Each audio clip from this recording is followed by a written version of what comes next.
제9화 신물의 비밀 1. 당소소는 어려서부터 아버지 밑에서 일을 배웠고 매년 비단 상단을 지휘하며 수년째 낙양을 다녀왔다고 한다. 사실상 당소소가 상단을 이끄는 실질적인 지휘자였다. 저런 배경에서 환생했어야 뭐라도 이루지. 그나저나 소중한 내 단검을 되찾아야 하는데. 하루가 지났지만 당소소가 탕명의 현촉검을 돌려줄 기미를 보이지 않았다. 전생에서 무림 고수들과 1대 30의 싸움을 했던 탕명이다. 한데 지금은 자신의 물건조차 돌려달라 못하는 어이가 없는 상황에 분통이 터졌다. 그래, 이래서 힘이 필요한 것이야. 어서 빨리 현촉검의 비밀을 풀어야 한다. 상단이 한중에 도착하자 당소소와 위 총관은 하루를 쉬며 부족한 짐꾼을 추가로 보충한 후 길을 떠나겠다고 했다. 한중을 출발하면서 당소소와 채련은 다시 마차를 탔고 탕명의 심부름꾼 생활도 다시 시작되었다. 왕 누나, 이리 와. 네, 이제는 몸종을 시키지 않고 당소소가 수시로 탕명을 불러댔다. 안이 꼽고 더러웠지만 현촉검을 되돌려 받아야 했기에 꾹 참았다. 탕명은 심부름할 때마다 단검을 돌려달라고 사정했지만 당소소는 안절부절 못하는 탕명의 모습이 재미있는지 그저 기다리라고만 했다. 현촉검을 지니지 않고 며칠을 생활해보니 노동에 지친 몸이 예전처럼 빨리 회복되지 않았다. 아이고, 온몸이 쑤시는 고된 노동자의 삶을 수십 년이나 버텨온 탁부 노인이 존경스러워졌다. 하지만 결과적으로 현촉검이 신비한 힘을 지녔음을 확실히 절감했다. 혹시 당소수가 현촉검의 신비한 힘을 느끼고 돌려주지 않는 것은 아닐까? 이런 생각이 들자 탕명의 마음은 더욱 조급해졌다. 그렇게 시간은 지났고 상단의 1차 목적지인 장안에 도착했다. 비단 중 일부를 장안에서 처분했는지 몇몇 짐꾼들은 장안에서 성도로 돌아간단다. 아, 그렇지. 집으로 돌아간다고 하면 당소수가 현촉검을 돌려주겠지? 탕명은 탁부 노인에게 성도로 돌아가자고 말했다. 낙양까지 가야 제대로 품삯을 받을 수 있을 텐데. 우리 며칠만 더 고생하세. 사실 여기까지 왔는데 낙양을 못 보고 간다는 것도 말이 되지 않았다. 그래, 조금만 더 참자. 낙양으로 출발한다. 이랴! 낙양으로 출발한 지 얼마 되지 않았는데 마차 창문이 열리며 얄미운 채련이 머리를 내밀었다. 왕 누나, 이리 와. 이동 중에는 심부름을 시키지 않는데 웬일일까? 탕명이 다가서자 이번에는 당소소가 얼굴을 내밀었다. 너 요 며칠 왜 단검 돌려달라는 소리를 안 하지? 이런 죽일년 말해도 안 주니까 그렇지. 속에서는 열불이 터졌지만 다소곳이 대답했다. 기다리래서 그저 기다리고 있었습니다. 그래? 자, 받아. 내 단검 돌려줄게. 이렇게 말하며 당소소가 현촉검을 돌려주는 것이 아닌가. 어라? 이게 무슨 개수작이지? 탕명은 당소소의 의도가 의심스러웠으나 얼른 현촉검을 받아 품속에 갈무리했다. 그런데 너 그 단검 어디서 난 거야? 오늘따라 당소소의 말투가 예전과 달리 부드러웠다. 할아버지가 주셨습니다. 집안 가보입니다. 키키, 아씨, 저런 게 가보랍니다. 채련이 옆에서 킥킥거리며 비웃었다. 멍청한 년. 채련은 웃었지만 당소소의 표정은 사뭇 진지했다. 그렇군. 내가 보기에 단검에 새겨진 사람 얼굴 형태가 무척 특이하던데. 마치 너의 얼굴을 그려놓은 듯 하더라. 유심히도 살펴봤군. 하긴 내가 봐도 비슷하긴 하더라. 내 며칠 살펴봤는데 결코 보통 물건은 아닌 듯 싶어. 알면 됐다. 단검이 갑오가 된 이유가 있을 거야. 암튼 잘 간수해. 어라? 이거 의외인데? 당소소 이것이 단검이 보통 물건이 아닌 것을 알았는데도 순순히 돌려주다니. 사실 현촉검은 고촉국의 후예에게만 신비한 힘을 발산한다. 그 때문에 당소소에게는 아무런 소용이 없었을 것이다. 전생의 당연자도 청동 귀걸이를 걸어보았지만 아무런 효과가 없었다. 당소소는 여러 진귀한 물건을 보며 자라왔다. 그래서 현촉검이 일반적인 단검과 다르다는 것을 한눈에 알아본 것이었다. 탕명은 사룡방이 쳐들어왔을 때 자신을 포함한 짐꾼 3명만 뱀에 물리지 않았던 일을 떠올리며 생각에 잠겼다. 혹시 신비한 힘을 사용하는 다른 방법이 있는 것이 아닐까? 마차를 따라 걸으며 종일 방법을 생각해 보았다. 청동 귀걸이는 귀에 걸어야 신비한 힘을 발산했는데 과연 현촉검은 어떻게 써야 할까? 이런저런 궁리를 해보았으나 딱히 좋은 방법이 떠오르지 않았다. 험한 꼴을 한 번 겪었지만 현촉검도 다시 찾았기에 마음의 평온은 찾을 수 있었다. 상단의 행렬은 점점 낙양에 가까워졌고 사룡방이 나타난 이후로는 별다른 문제도 발생하지 않았기에 우리는 수도 낙양에 곧 도착할 거란 기대에 부풀었다.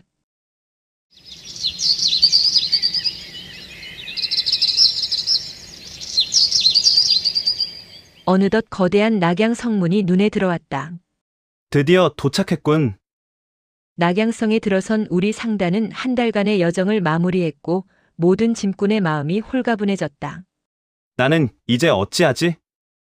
탁부 노인의 생각이 궁금했다. 어르신, 바로 성도로 돌아가실 건가요? 아니네. 나는 장안으로 가는 일거리를 찾아 일단 장안까지 갈 생각이네.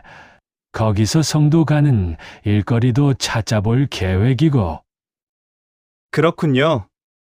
만일 일거리가 없다면 그냥 성도로 돌아가야지. 자네는 어찌할 생각인가? 저는 며칠 낙양 구경하다가 성도로 돌아가겠습니다. 탁부 노인이 탕명의 어깨를 토닥거렸다.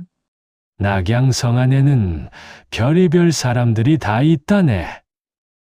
그 중에는 골동품 가게도 있으니 그 단검을 가져가 보게.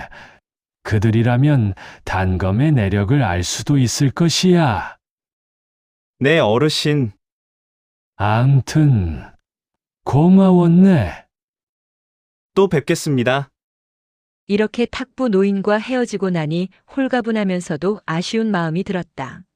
선불로 받은 은자가 있으니 낙양을 둘러보고 성도까지 가는 여비는 충분했다. 사실 전생에서 20년을 살았지만 17살까지는 항주에서만 살았기에 여러 지역을 가본 적이 없었다. 그 후 사부님을 만나 여러 곳을 가보았지만 한 번도 혼자서 맘 편히 구경 다닌 적은 없었다. 좋아. 일단 하루 이틀 낙양을 둘러보며 어찌할지 생각해보자. 역시 낙양이었다. 낙양 거리는 모든 것이 신기하고 흥미롭게 느껴져 이리저리 여유롭게 걸어만 다녀도 즐거웠다. 맞아. 성도에도 비단 상점 거리가 있으니 분명 낙양에도 있을 것이다. 낙양 비단 거리에 가보고 나중에 팔봉에게 알려줘야겠다. 사람들에게 물어 비단 상점들이 모여있는 비단 거리로 찾아갔다. 탕명이 몇 군데 상점을 둘러보니 역시 팔봉의 얘기가 맞았다. 성도의 촉금은 대부분 황실로 들어갔기에 일반 비단 상점에서는 촉금을 구하기도 어려웠다. 구하더라도 가격이 엄청 비쌌다. 촉금의 시세를 알아본 탕명은 비단 장사를 하면 팔봉이 부자가 될 수도 있겠다는 생각이 들었다. 사룡방이 비단을 놓고 왜 단가와 칼부림을 하였는지 이제 알겠군. 내친 김에 탕명은 탁부 노인이 말한 골동품 상점도 가보기로 했다. 골동품 거리는 비단 거리에서 가까운 곳에 있었다. 그런데 몇 군데 상점들을 기웃거리며 둘러보던 탕명의 눈을 사로잡는 것이 있었다. 저것은? 크기는 작지만 삼성산 동굴 석굴에서 보았던 청동 인면상과 비슷하게 생긴 나무 인면상이 진열된 골동품 상점이 있었다. 무언가에 이끌리듯 탕명은 상점 안으로 들어갔다. 어서 옵쇼. 젊은 점소이가 탕명을 반겼다. 탕명이 나무 인면상을 만지작거리자 주인인 듯한 노인이 슬며시 다가와 물었다. 뭘 찾으시나? 젊은이가 골동품을 사려고 온 것은 아닐 테고. 그래, 웅크리고 숨기기만 해서야 어찌 비밀을 풀 수 있겠어? 탕명은 부딪혀보기로 마음먹고 품속에서 현촉검을 꺼내 노인에게 내밀었다. 혹시 이런 단검을 보신 적이 있으신가요? 탕명의 단검을 보자 노인의 눈이 휘둥그레졌다. 이럴 수가. 왜 그러세요? 자네 잠시 기다려보게. 노인은 이렇게 말하고는 허둥지둥 상점 뒤로 연결된 안채로 들어가더니 작은 나무 상자 하나를 들고 나왔다. 노인이 떨리는 손으로 상자를 열자 그 안에는 현촉검과 똑같이 생긴 단검이 놓여 있었다. 현촉검이잖아. 현촉검이 또 있다니. 이게 어찌 된 일이지? 현촉검이 2개라면 청동 귀걸이도 2개일 수 있다. 탕명이 놀라워하자 노인이 탕명의 단검과 자신의 단검을 들어 비교해 보았다. 2개의 단검은 모양과 크기가 같았다.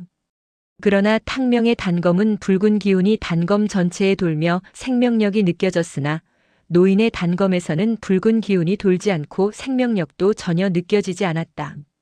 노인이 고개를 갸웃하며 말했다. 두 단검이 분명 같은 단검인데 어찌 이리 다르게 느껴질까? 탕명이 봐도 2 단검은 모양만 같을 뿐 영 다른 단검처럼 느껴졌다. 어르신, 이 단검 어디서 구하신 건가요? 그러는 자네는 단검을 어디서 얻은 것인가? 탕명은 현촉검의 비밀을 알기 위해 사실대로 삼성산 석굴에서 발견한 것임을 밝혔다. 잠시 생각에 빠졌던 노인이 천천히 입을 뗐다. 그랬군. 역시 전설이 사실이었나? 어르신도 고촉국의 전설을 아시나요? 알지. 나의 부친도 고촉국의 전설을 믿고 사천지방을 헤매고 다니셨었지. 그러나 찾은 거라곤 이 빛을 잃은 단검뿐이었지. 현촉검의 신비한 힘을 발견하셨나요? 나도 전해 들은 얘기뿐이라 이 단검이 어떤 힘을 지녔는지는 알지 못하네. 자네는 이 단검의 힘을 경험했는가? 탕명은 현촉검 주위로 독사들이 접근하지 못하는 것과 몸에 지니고 있으면 몸이 튼튼해지는 경험을 말했다. 아니지. 이 단검이 고촉국의 신물이라면 그 정도를 결코 신비한 힘이라고 말할 수 없네. 혹시 단검의 신비한 힘을 발현시키려면 어떻게 해야 하는지 아십니까? 탕명은 혹시나 하는 마음에 노인에게 공손하게 여쭈었다. 이리 앉게. 차 한 잔 마시며 천천히 얘기하세.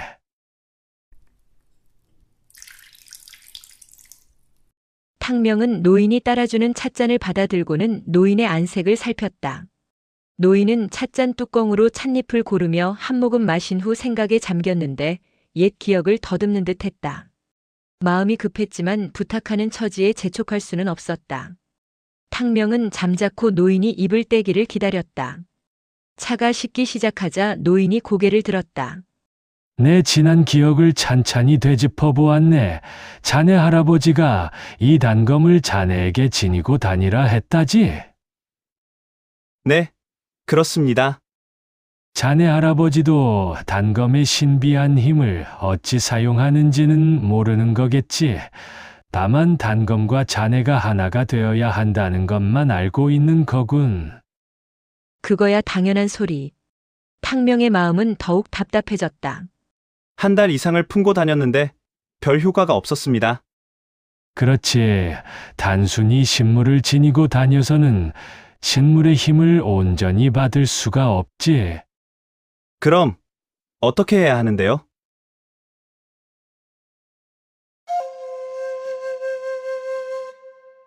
제10화 신물의 비밀이. 왠지 이 노인이라면 현촉검의 비밀을 풀 수 있을 것 같아. 골동품 상점 주인과 마주 앉은 탕명이 잔뜩 기대하며 노인에게 다시 물었다. 어떻게 해야 현촉검의 신비한 힘을 얻을 수 있을까요?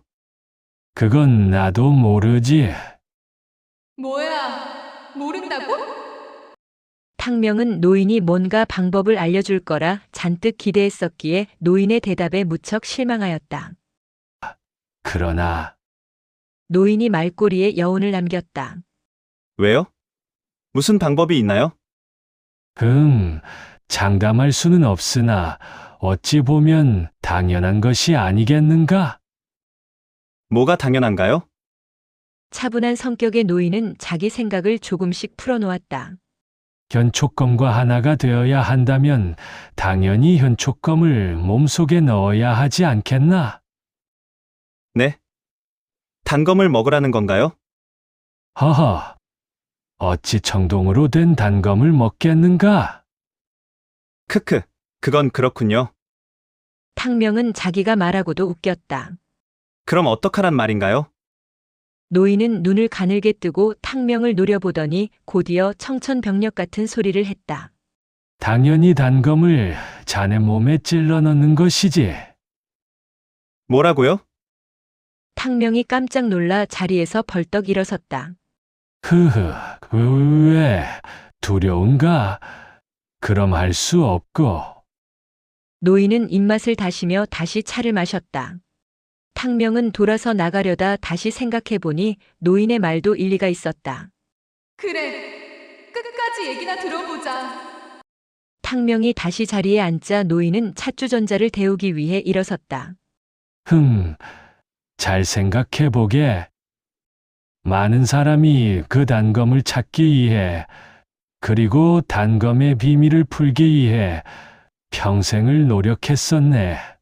그런데 지금 자네 손에 단검이 있네. 자네가 결심하면 내가 도와줄 수 있네. 노인이 다시 자리에 앉아 데워진 찬물을 자신의 찻잔에 따르며 요상한 표정으로 탕명을 바라보았다.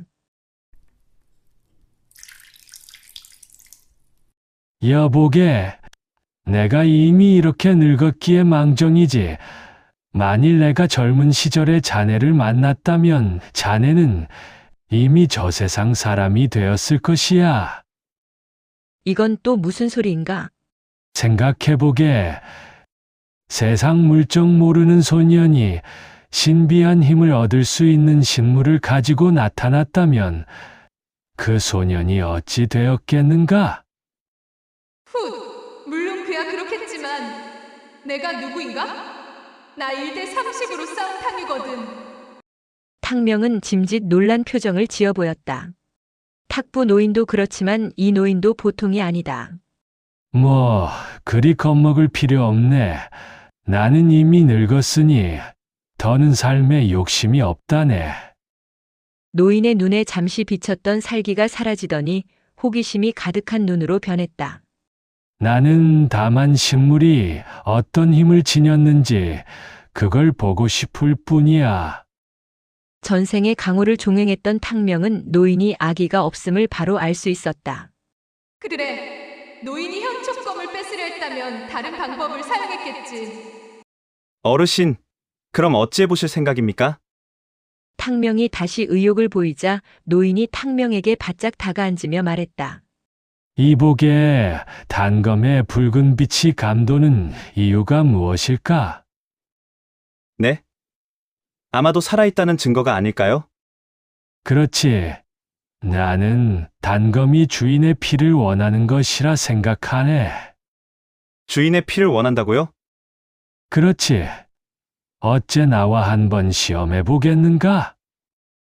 탕명이 얼떨결에 고개를 끄덕이자 노인은 신이 나서 상점 문마저 닫아버리고 탕명을 이끌고 안채로 들어갔다.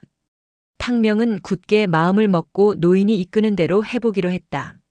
그래, 죽기 아니면 까무러치기다. 평생 빌빌거리며 사느니 죽는 게 낫다. 까짓것 해보자.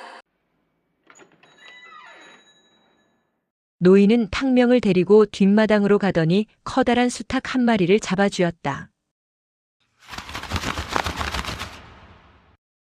단검을 이리 주게. 탕명은 노인의 의도가 뭔지 알 수 없었으나 일단 현촉검을 넘겨주었다. 노인이 수탉의 심장에 단검을 꽂아 넣었다. 수탉은 날갯짓을 한 번 하고는 이내 죽어버렸다. 뭐 하는 거지? 노인은 피에 물든 단검을 꺼내 살펴보며 말했다. 어때? 어떤 변화가 느껴지는가? 노인의 말에 탕명도 단검을 유심히 살펴보았다. 아무런 변화가 없는데요? 노인은 단검을 물로 깨끗이 씻은 후 탕명을 바라보았다. 이번엔 자네 차례일세. 헉, 설마 제 심장을 찌르려고요? 그럴 수야 없지. 그저 자네의 발을 살짝 그을 것이니 걱정하지 말게. 노인은 이렇게 말하며 탕명에게 손을 내밀었다. 탕명이 노인에게 손을 내주자 노인은 단검으로 탕명의 팔뚝을 살짝 그었다. 노인은 떨어지는 탕명의 피를 단검에 묻혔다. 그러자 신기한 일이 벌어졌다. 헉! 역시 내 생각대로군. 현초검이 탕명의 피를 빨아들이는 듯 웅웅거렸고 현초검의 붉은 기운이 더욱 붉어지는 것이 아닌가. 노인은 자기 생각이 맞았음을 확인하자 크게 웃었다. 하하하, 이거 참 신비롭구나. 내가 말년에 큰 행운을 잡았군. 뭔가 실마리를 잡았다는 생각이 든 탕명이 노인에게 바짝 다가섰다. 어르신, 이제 어쩌실 생각입니까? 노인은 단검을 깨끗이 씻은 후 탕명에게 되돌려주고는 다시 가게로 들어가 찻주전자를 데우기 시작했다. 탕명은 쿵쾅거리는 가슴을 진정시키며 노인이 입을 떼기를 기다렸다. 어휴, 대체 이 노인이 무슨 생각이지? 궁금해 죽겠네. 노인은 다시 찻잔에 찬물을 따르고서야 탕명을 바라보았다. 내 생각에는 자네가 이 식물의 주인이 맞는 것 같네. 당연하지. 나 탕유야. 그러나 온전한 주인이 되려면 단검을 자네 몸 깊숙이 박아야 하네. 네? 현초검을 몸속에 박으라고요? 그렇지. 물론 죽지 않게 허벅지에 박아야겠지. 헉, 어떤가? 나를 믿고 해볼 텐가? 탕명은 전생의 수탉에 남의 몸에 검을 찔러 넣었다. 하지만 자기 손으로 자기 몸에 검을 박아 넣을 수는 없는 것이다. 탕명은 예상치 못한 무시무시한 노인의 말에 주저하지 않을 수 없었다. 아무리 죽지 않게 허벅지에 칼을 꽂는다지만 미리 알고서야 어찌 응할 수 있겠는가. 그리고 분명 흉도 남을 것이다. 끔찍해.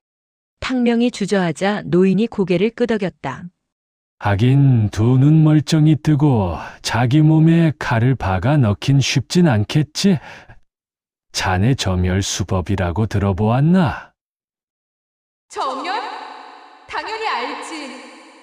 하지만 모른 척 해야지. 점혈수법이 뭔가요? 무공중에 사람의 혀를 찍어 움직이지 못하게 하거나 마비를 시키는 것을 점혈이라고 하네. 점혈하면 고통을 느끼지 못하지. 그렇군. 그것도 괜찮은 방법이긴 하네. 내가 고수를 청해 자네가 고통을 느끼지 않게 도와줄 수 있네. 고수를 청해오겠다고? 하긴 탕명은 무공을 쓰질 못하니 고수가 도와준다면 해볼 만할 것이다. 고수는 초빙해 오기도 힘들지만 사례비도 만만치 않게 줘야 해. 싫으면 나도 더는 도와줄 수 없네.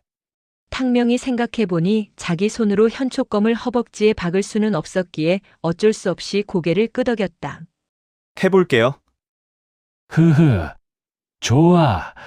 내가 고수를 초빙해 올 터이니 자네는 안채에 들어가 기다리게. 헉, 오늘 하시게요? 당연하지. 의외로 화끈한 성격의 노인이다. 호기심이 발동한 노인은 탕명을 안채에 앉혀놓고 외출복으로 갈아입었다. 노인은 집을 나서려다 말고 탕명에게 물었다. 만약 식물의 힘을 얻으면 자네는 무엇을 할 생각인가? 갑작스러운 질문에 잠시 당황했다. 저는 절대 고수가 될 겁니다. 오, 목표가 대단하군. 좋아, 나에게 한 가지 약속을 할 수 있겠나? 무슨 약속이요? 만약 자네가 식물의 힘을 흡수한다면 낙양에 올 때마다 나를 찾아와 주게. 난 자네의 변화하는 모습을 보고 싶어. 대단한 약속도 아니었기에 탕명이 고개를 끄덕였다. 탕명이 약속하자 노인은 흐뭇한 표정으로 무공고수를 초빙하러 나갔다. 탕명은 낯선 노인의 집에 혼자 남아 생각에 잠겼다. 이게 잘하는 짓인가? 그냥 가버릴까? 아씨, 겁나 무서워. 이런저런 생각을 해봤지만 마땅한 대안도 없었기에 일단 기다려보기로 했다. 그래, 죽는 것도 아닌데 해보자. 이렇게 마음을 굳게 먹고 칼질을 당할 일만 기다렸다. 노인은 2시즌이나 지나서 날이 어둑어둑해질 때쯤에야 한 사내를 데리고 돌아왔다.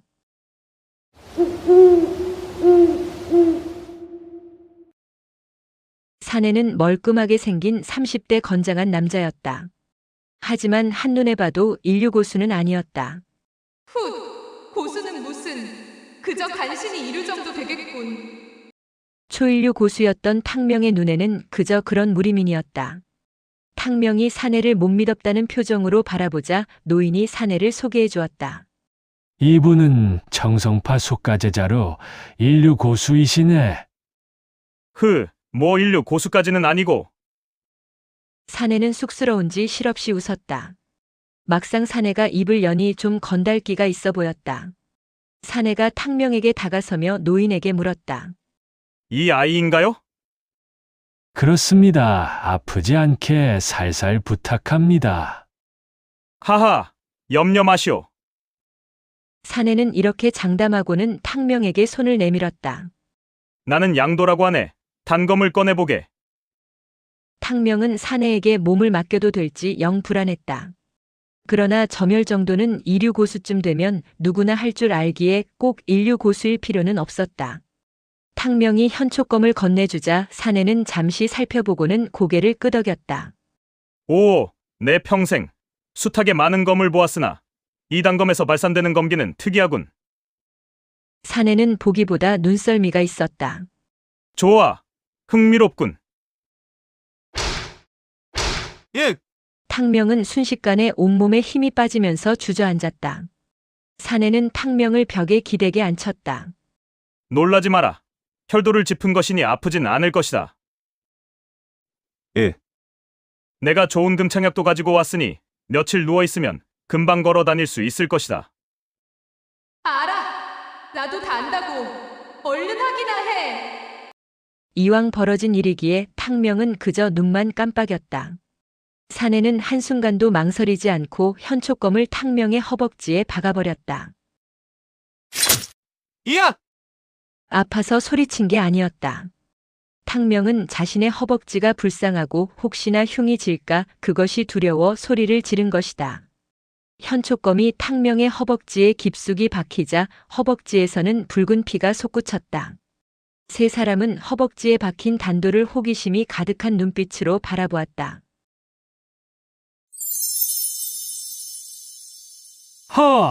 변한다 변해.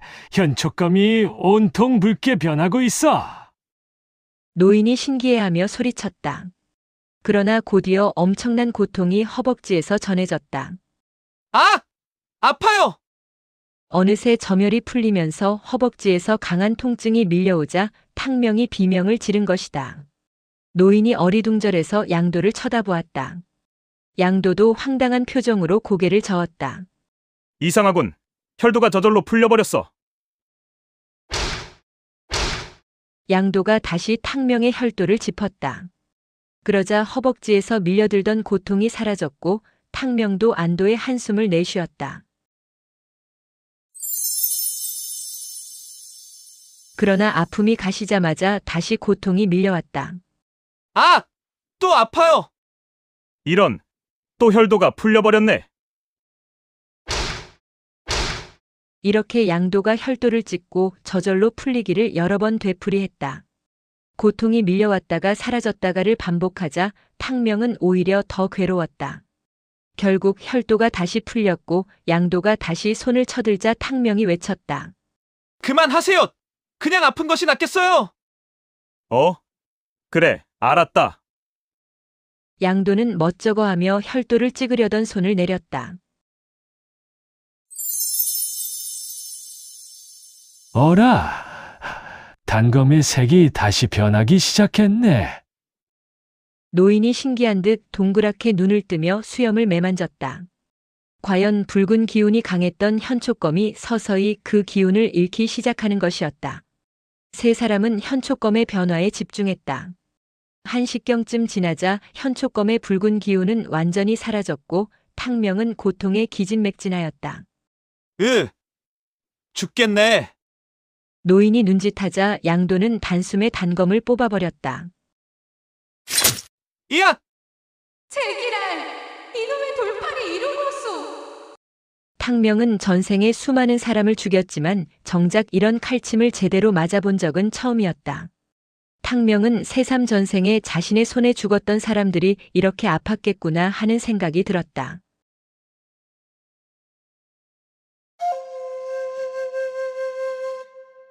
제11화 신물의 비밀 3. 낙양 골동품 상점 안채에서 탕명의 비명이 울려 퍼졌다. 양도가 탕명의 허벅지에 박힌 단검을 뽑자 단검이 박혔던 자리에서 피가 철철 흘렀다. 다행히 이류고수 양도는 지혈에는 능숙했다. 검날이 녹슬지 않았으니 상처가 덧나는 일은 없을 것이다. 단검을 뽑자 통증은 많이 줄었으나 탕명은 아직도 성질이 났다. 아, 이 엉터리 도사! 흉지기만 해봐!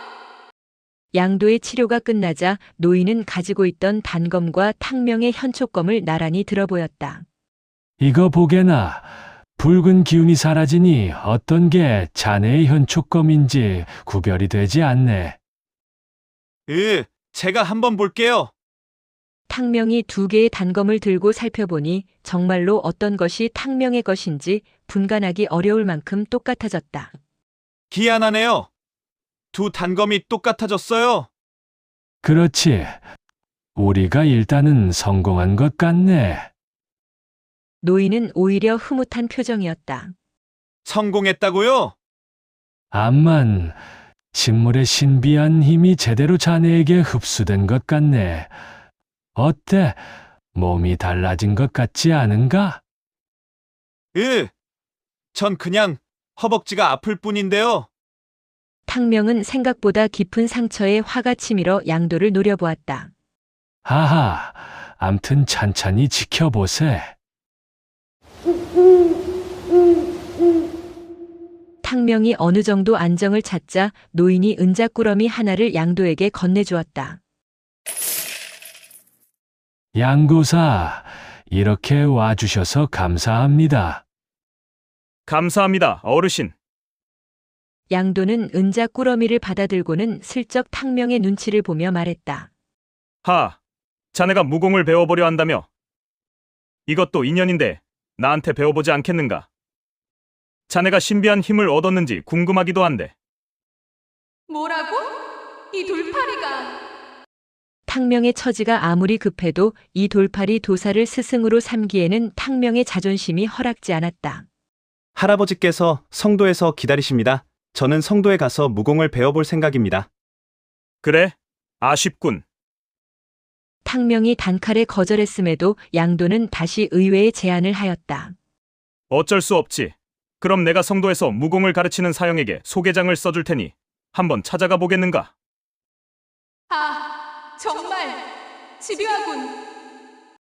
탕명은 양도의 제안에 관심이 없었지만 혹시나 해서 물었다. 그분은 무공이 강한가요? 탕명의 말에 기분이 상할 만도 했지만 양도는 그저 껄껄 웃었다. 하하, 자네를 가르치기에는 충분하지. 소개장 써줄 테니 한번 가보겠는가? 날 가르치기에 충분하다고? 나 탕유야. 아니지. 일단 성에 차지 않지만 허접한 무공이라도 익히자. 무공을 하나도 쓰지 못하니 이런 사기꾼 이르고수한테 의지하고 있잖아. 누군지는 모르지만 그래도 명문 정파인 청성파라고 했으니 일단 찾아가 보자. 양도의 말이 미덥지는 않지만 당장 써먹을 무공이 필요한 상황이었다. 상대가 2차례나 제안했으니 무작정 사양하면 예의가 아니다. 알겠어요. 한번 가볼게요. 전생에 많은 문파의 무공을 흡수했지만 탕명이 제대로 배운 무공은 오직 사부님이 전수해준 수타진경뿐이다. 탕명은 누군가 수타음경의 내공 씨앗을 전수해줘야 내공을 키워나갈 수 있다. 전생에서는 사부님이 그 역할을 해주셨다. 전생의 수타음경의 요결들을 전부 전수받은 것은 아니지만 반 이상은 머릿속에 고스란히 남아있다. 일단 누군가로부터 내공 씨앗만 받는다면 혼자서도 충분히 인류 고수가 될 수 있다. 하지만 200년이 훌쩍 지난 지금 어디서 수타음경의 내공 씨앗을 받을 수 있겠는가? 노인이 붓과 양피지 한 장을 가져오자 양도는 간단하게 탕명의 이름을 적고 소개장을 작성했다. 이 소개장을 가지고 성도에 있는 현무관을 찾아가 봐라. 분명 너를 받아줄 것이다. 혹시 현촉검 얘기도 쓰셨나요? 아니다. 그냥 아는 아이니 잘 부탁한다고만 썼다. 네. 그런데 무공을 배우려면 돈을 얼마나 내야 합니까? 전생의 사부님은 아무 대가 없이 먹여주고 입혀주고 무공까지 가르쳐 주셨다. 그러나 탕명이 당연자를 도와 성도의 당무관을 세웠을 때 분명 제자들에게 돈을 받았으니 성도의 다른 무관들도 그럴 것이다. 한데 양도의 대답은 의외였다. 나의 사형은 돈을 벌기 위해 무공을 가르치는 분이 아니시다. 내가 소개한 것이니 현무관에서 내가 먹을 쌀값 정도, 딱 그 정도 성의만 표하면 될 것이다. 그래? 이거 생각보다 좋은 조건인데? 감사합니다. 양도가 나가려다 멈칫하더니 다시 탕명에게 돌아왔다. 생각해보니 사형의 형편이 썩 좋지 않다고 들었다. 아무래도 돈을 내고 제대로 배우는 것이 좋겠다. 이렇게 말한 양도가 노인에게서 받은 은자를 탕명에게 내밀었다. 탕명은 양도가 내민 돈을 받아야 할지 어리둥절했다. 오늘 내가 별로 한 것도 없이 은자를 받았구나. 이 은자를 너에게 줄 테니 무공 배우는 수업료로 쓰거라. 노인도 어서 받으라고 탕명에게 눈짓했다. 받아. 성도에 갈 일이 생기면 내가 찾아갈 것이니 열심히 수련하거라. 이 남자 뭐야? 탕명이 다시 보니 이 양도란 도사는 나름 멋을 아는 사람이다. 그렇게 양도는 호탕하게 선심을 쓰고 사라졌고 탕명은 노인의 집에서 요양하며 상처가 낫기를 기다렸다.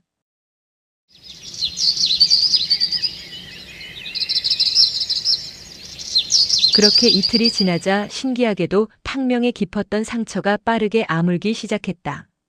역시 식물의 힘이 움직이기 시작했어. 노인은 눈에 띄게 빨리 상처가 치료되자 모든 것이 놀랍고 신비로웠다. 나흘 만에 상처는 씻은 듯 사라졌고 탕명이 우려했던 흉터도 남지 않았다. 노인이 탕명의 붕대를 풀어주며 못내 아쉬워했다. 자네, 이제 성도로 돌아가는 건가? 그래야지요. 낙양에 오게 되면 꼭 찾아뵐게요. 아쉽구먼. 꼭 다시 찾아오게. 탕명은 노인이 자기 일처럼 나서서 현촉검의 비밀을 풀어줬는데 막상 이렇게 떠나려니 아쉬운 마음이 들었다. 어르신, 성함을 알려주세요. 그래, 내 이름은 노군자일세. 그러고 보니 상점명이 군자 상점이었다. 노인의 선친이 상점명을 아들 이름으로 지은 것이다. 모든 것이 어르신 덕분입니다. 허허허, 나도 현촉검의 비밀을 풀게 되어 즐거웠네. 군자 노인이 웃는 모습을 보니 성도에 계신 할아버지가 생각났다.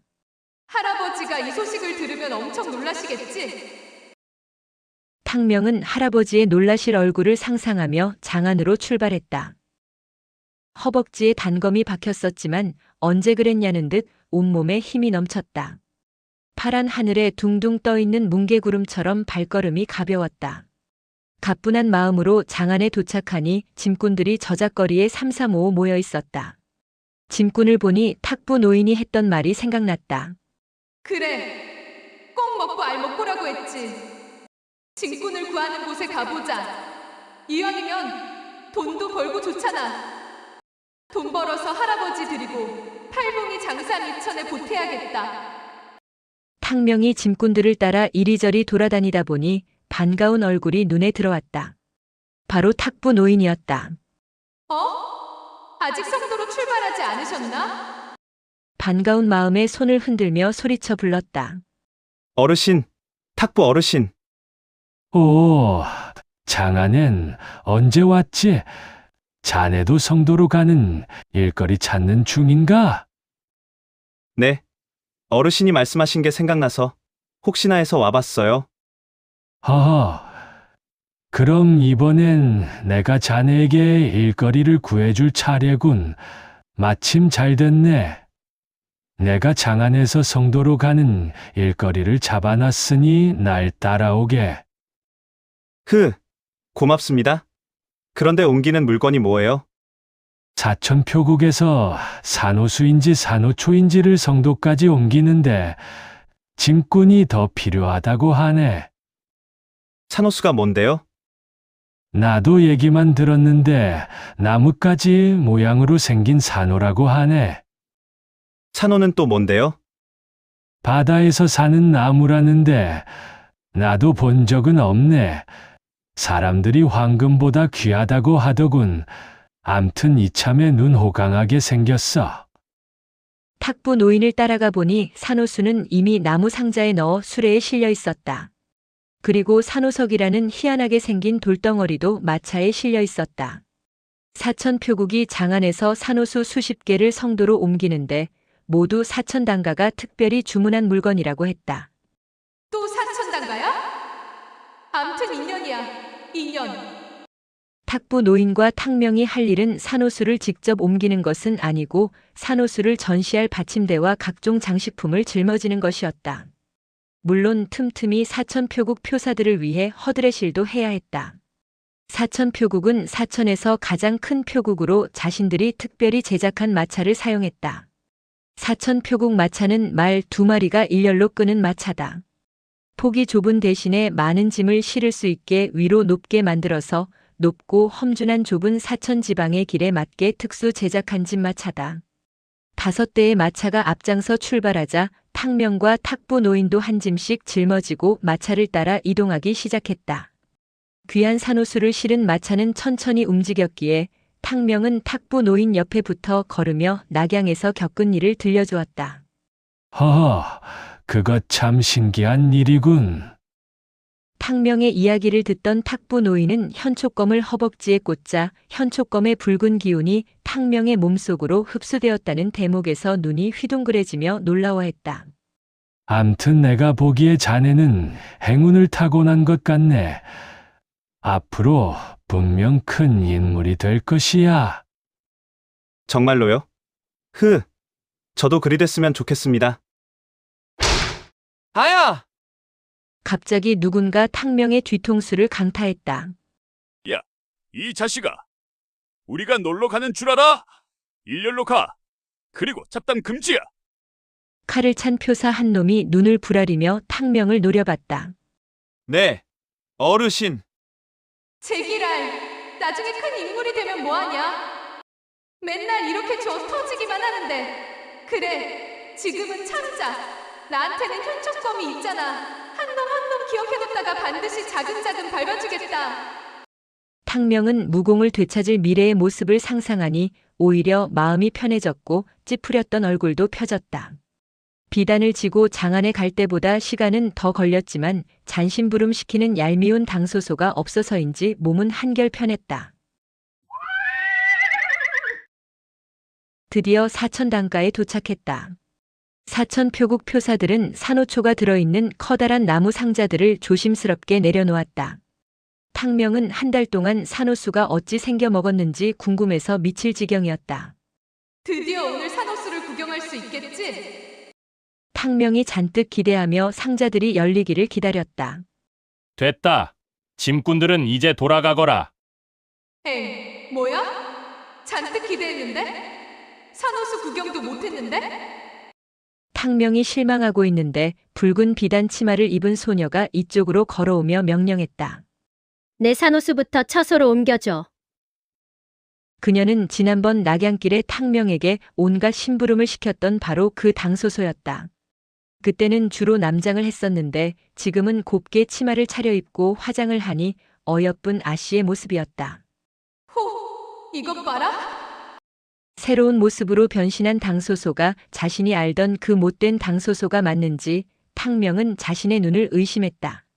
전생에 탕명은 당소소처럼 곱게 치장해 본 적이 없었다. 17살까지 저작거리에서 거지나 다름없이 살았고 사부님을 만난 후에도 사내 아이들과 섞여 무공 수련만 했다. 아, 나도 저런 비단 옷을 차려입었으면 예뻤을 텐데. 난 입수련지조차 발라본 적이 없는데. 당소소는 자신을 넋놓고 바라보는 탕명을 발견하더니 야릇하게 웃으며 다가왔다. 훗, 왕눈이 또 만났네. 잘됐다. 내가 내 산호수 들고 따라와. 당소소는 산호수 상자 중에 가장 작은 상자를 손가락으로 가리켰다. 뭐해? 어서. 옆에 있던 탁부 노인이 잽싸게 당소소가 가리킨 산호수 상자를 들기 위해 탕명의 손을 끌었다. 자, 내가 이쪽을 들 테니 자네는 반대쪽을 들게. 탕명과 탁부 노인은 산호수 상자를 들고 당소소를 따라갔다.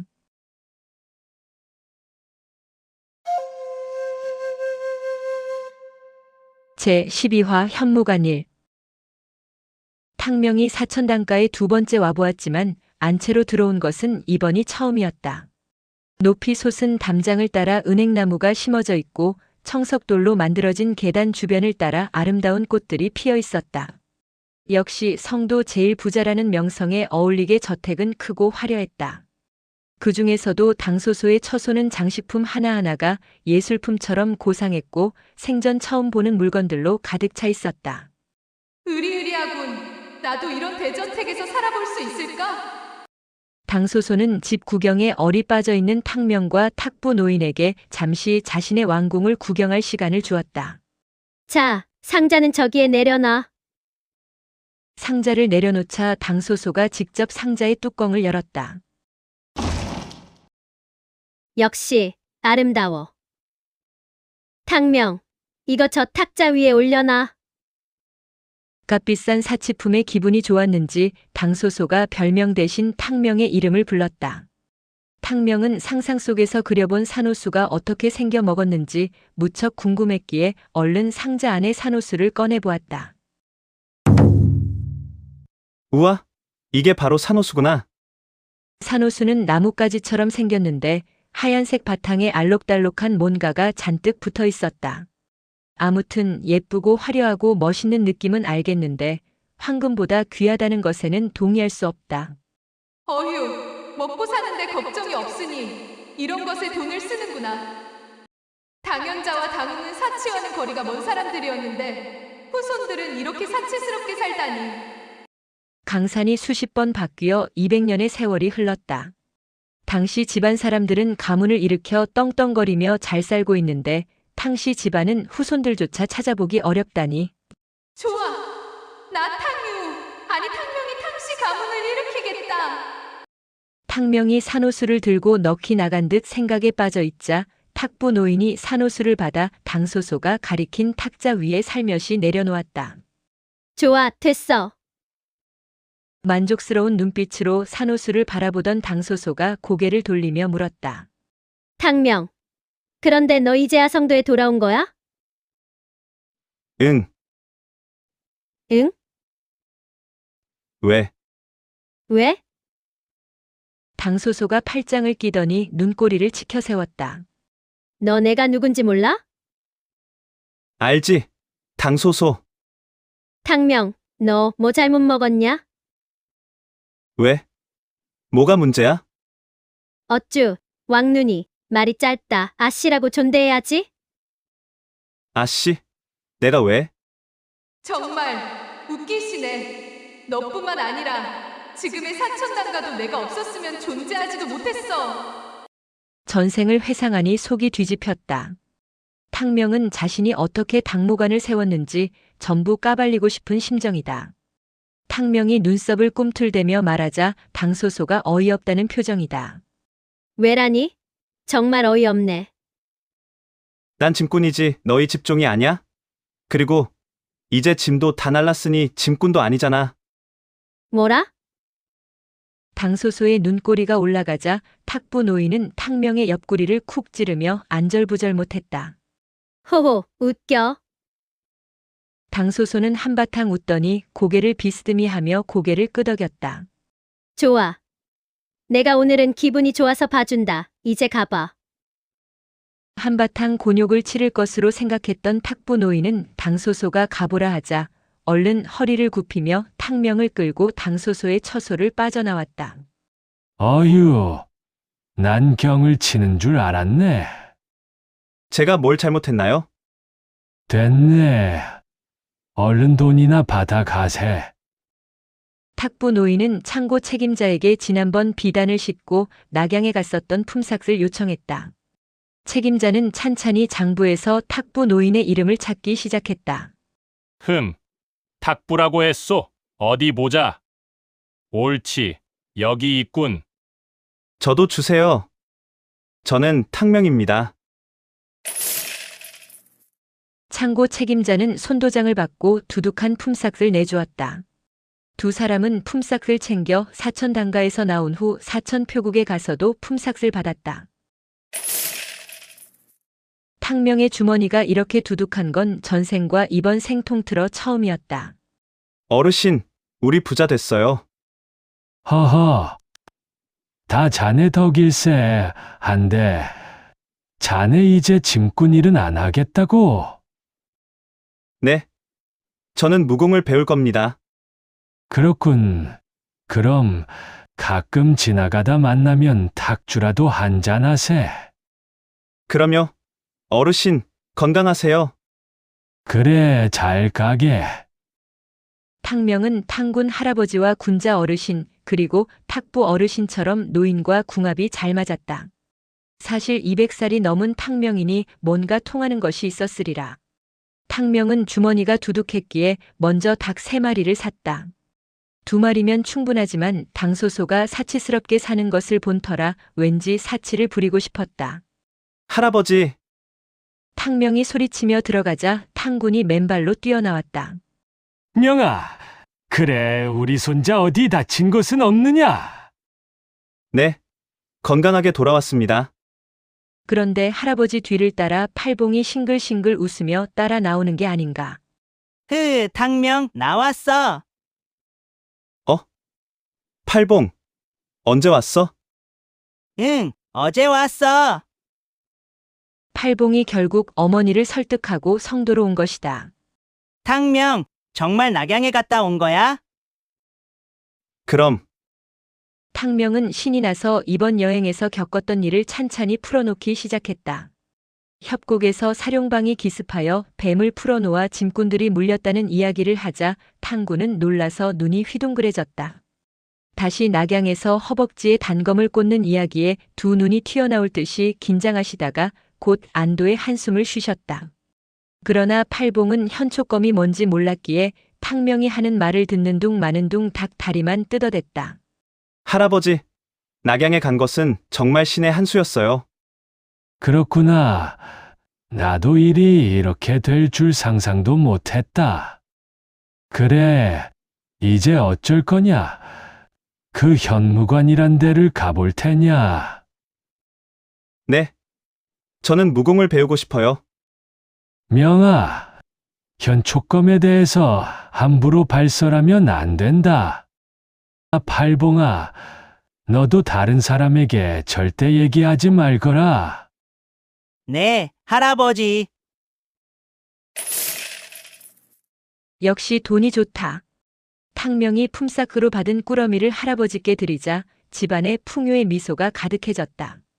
탕명은 이제 탕군을 자신의 친할아버지로 받아들였고 난생 처음 효도라는 것도 한 것이다. 사실 20살에 죽은 전생이나 17살로 환생한 이생이나 어찌 보면 피장파장이다. 그리고 기쁨을 나눌 수 있는 가족과 친구가 있다는 것은 탕명이 이 생에 받은 복이다. 탕명, 이것 좀 먹어봐. 팔봉이 탕명의 입에 닭 다리를 우겨 넣었다. 그래.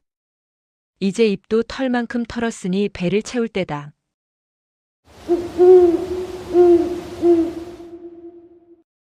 커. 잘 먹었다. 탕명은 배도 불렀기에 시원한 밤 공기를 마시러 팔봉과 산책을 나섰다. 너무 배불러. 팔봉이 배를 두드렸다. 팔봉아, 내가 비단을 가지고 낙양에 가봤어. 내 말대로 성도 비단은 엄청난 가격에 팔리고 있고 구하기도 어렵더라. 정말? 아쉽네. 함께 성도에 왔다면 나도 낙양에 가볼 수 있었을 텐데. 암튼 내일부터 금리에서 짐꾼 일을 해야겠어. 비단 공부도 하고. 팔봉아, 내가 생각하기에는 비단을 만드는 직조공들을 알아봐야 할 것 같아. 직조공. 그건 왜? 성도에서 만드는 비단을 사천단가가 싹쓸이하고 있어. 만일 내가 직조공이 만든 비단을 낙양으로 직접 가져가 팔 수만 있다면 큰 돈을 벌 거야. 오, 탕명. 좋은 생각이야. 그럼 내일 나랑 함께 가보자. 나랑 며칠 일하면서 직조공을 찾아보자. 너는 무공 배우러 간다고 했잖아.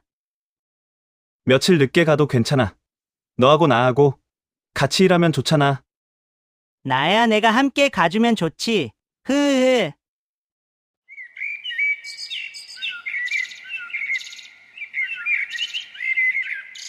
다음 날 탕명과 팔봉은 금리 마을에서 짐꾼 노릇을 시작했다. 첫날은 팔봉과 짐꾼 일만 했지만 둘째 날부터는 비단 상점에 비단이 어떻게 들어오는지를 알아봤다. 상점 뒤쪽 마을 곳곳에서 비단이 만들어지고 있음을 알 수 있었다. 3일째 아침, 탕명이 나서려는데 팔봉이 탕명의 팔을 잡았다. 탕명, 이제 나 혼자 갈 테니 너는 현무관으로 가. 팔봉, 괜찮아. 우리 각자의 길에서 최선을 다해 성공하자.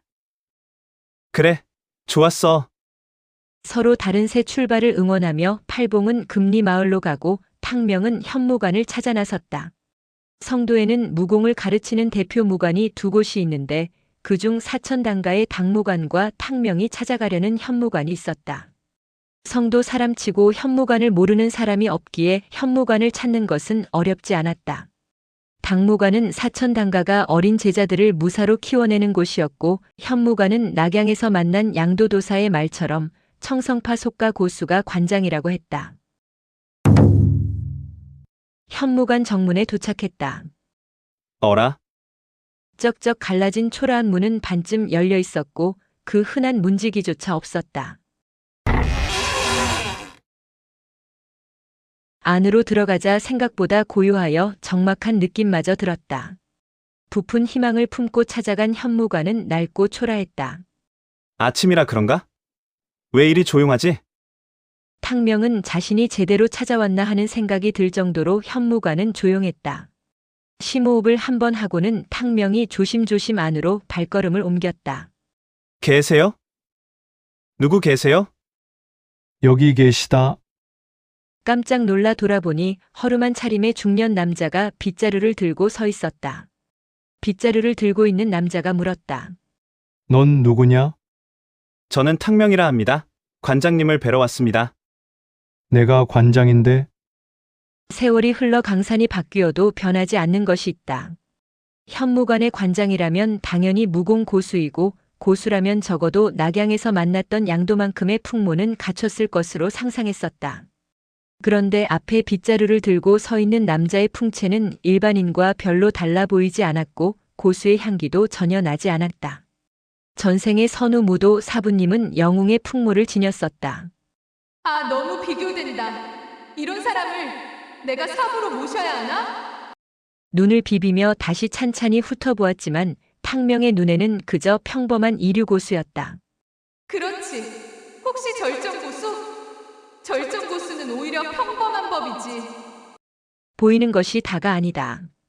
혹시나 하여 다시 찬찬히 살펴보았으나 낙양에서 만났던 양도보다 조금 나은. 딱 그 정도였다. 내가 현무관 관장 영강이다. 무엇 때문에 왔느냐? 염강의 풍채에 다소 실망했지만 달리 대안이 없는 탕명이다. 무공을 배우러 왔습니다. 탕명은 심호흡을 한 번 하고 양도가 써준 소개장과 은자 꾸러미를 내밀었다. 염강은 은자 꾸러미는 거들떠보지도 않고 툇마루에 앉아 소개장을 펼쳐보았다. 양도의 말로는 염강 역시 청성파의 속가제자라고 했다. 양도의 사형이라는 염강은 척 보기에 양도보다 20살 정도 많은 50세가량으로 보였다. 염강은 글자가 잘 안 보이는지 편지를 멀찍이 떨어뜨려 놓고 읽었다. 편지를 다 읽은 염강이 눈을 가늘게 뜨고 물었다. 무공은 왜 배우려고 하느냐? 중요한 순간이다. 진지한 태도로 답해야 한다. 제가 생각하기에 무공은 사람의 신분을 가리지 않는 것으로 생각됩니다. 그래서 도전해보고 싶습니다. 탕명이 나름 씩씩하게 대답하고 관장의 눈치를 살폈다. 다행이었다. 탕명을 지그시 바라보던 염강이 웃었다. 좋다. 내 너를 제자로 받아주겠다. 보기보다 화끈한 성격이다. 감사합니다, 스승님. 청성파라면 무림 문파 중 인류는 아니지만 구대 문파에 들어가니 창피한 정도는 아니다. 탕명이 넙죽 큰절을 올리자 염강이 탕명을 데리고 현무관 이곳저곳을 안내해 주었다. 현무관은 낡았지만 염강이 빗자루를 달고 살아서 그런지 생각보다 깔끔하고 단정하게 유지되고 있었다. 이미 10여 명의 제자들이 이곳에서 무공을 배우고 있었는데 모두 오후나 돼야 수련장에 온다고 했다. 탕명의 생각보다 제자들의 수는 많지 않았다. 그러나 그것이 무슨 문제인가? 이제 탕명도 바라던 무공을 배우게 된 것이다.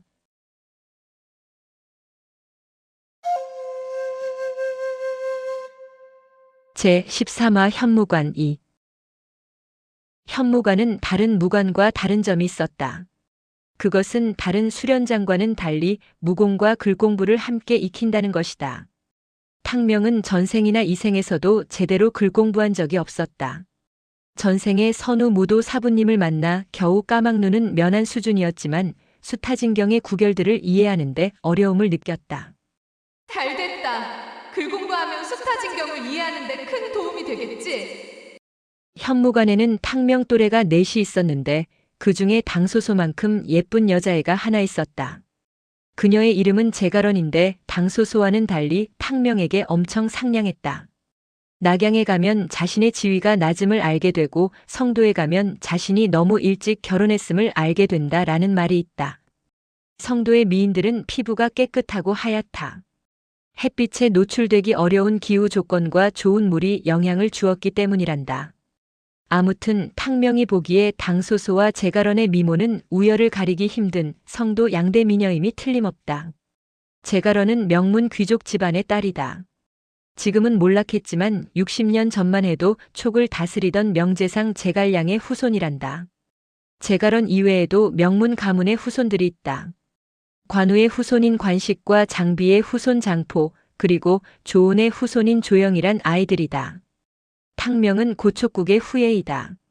어찌 보면 탕명의 조상은 그들의 조상보다 한참 이전의 성도의 주인이었을 것이다. 그러나 현실의 탕명은 광안에서 태어난 시골 출신 촌뜨기일 뿐이었다. 게다가 이 녀석들은 대부분 수년간 무공을 익히고 글공부를 하였기에 무공도 높고 유식하기까지 했다. 무공이야 전생의 인류 고수였던 탕명이 금방 따라잡을 것이지만 글공부는 쉽게 되는 것이 아니었다. 사실 다른 곳이라면 탕명 같은 시골 출신은 귀족 출신 아이들과 같은 공간에서 공부할 수도 친구가 될 수도 없다. 하지만 현무관에서는 출신을 가리지 않았다. 모두 동등하게 대해주었기에 탕명에게는 정말 다행스러운 일이었다. 탕명이 염강에게 무공은 사람의 신분을 가리지 않는다라고 말했던 것이 염강의 마음에 든 이유일 것이다. 오랜만에 들어온 신입이라서인지 염강 스승님은 특별히 아들 염식에게 일러 탕명에게 무공 기초를 가르치게 했다. 염식은 25세로 아버지를 닮아 호리호리한 체격이었는데 성품이 부드러운 게 딱 글 읽는 선비의 모습을 지닌 청년이었다. 염식은 무공보다 글공부에 어울리는 사람으로 보였으나 무공을 가르칠 때는 꼭 그렇지만은 않았다. 염식 사부의 대나무 목검이 탕명의 어깨를 강타하는 소리였다. 다리 굽히고 허리 펴. 끙, 내 사부님. 전생의 최고수였지만 내공이 사라진 지금의 탕명은 그저 애송이 신입생일 뿐이다. 그래, 내 수타안경의 내공 씨앗을 되찾을 때까지 참고 견디자. 허리 펴. 넵.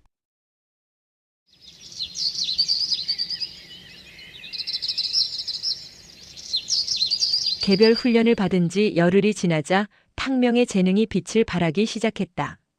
염식 사부의 가르침대로 한참을 뛰고 구르기를 반복하자 온몸은 땀으로 젖었고 서서히 전사의 피가 끓기 시작했다.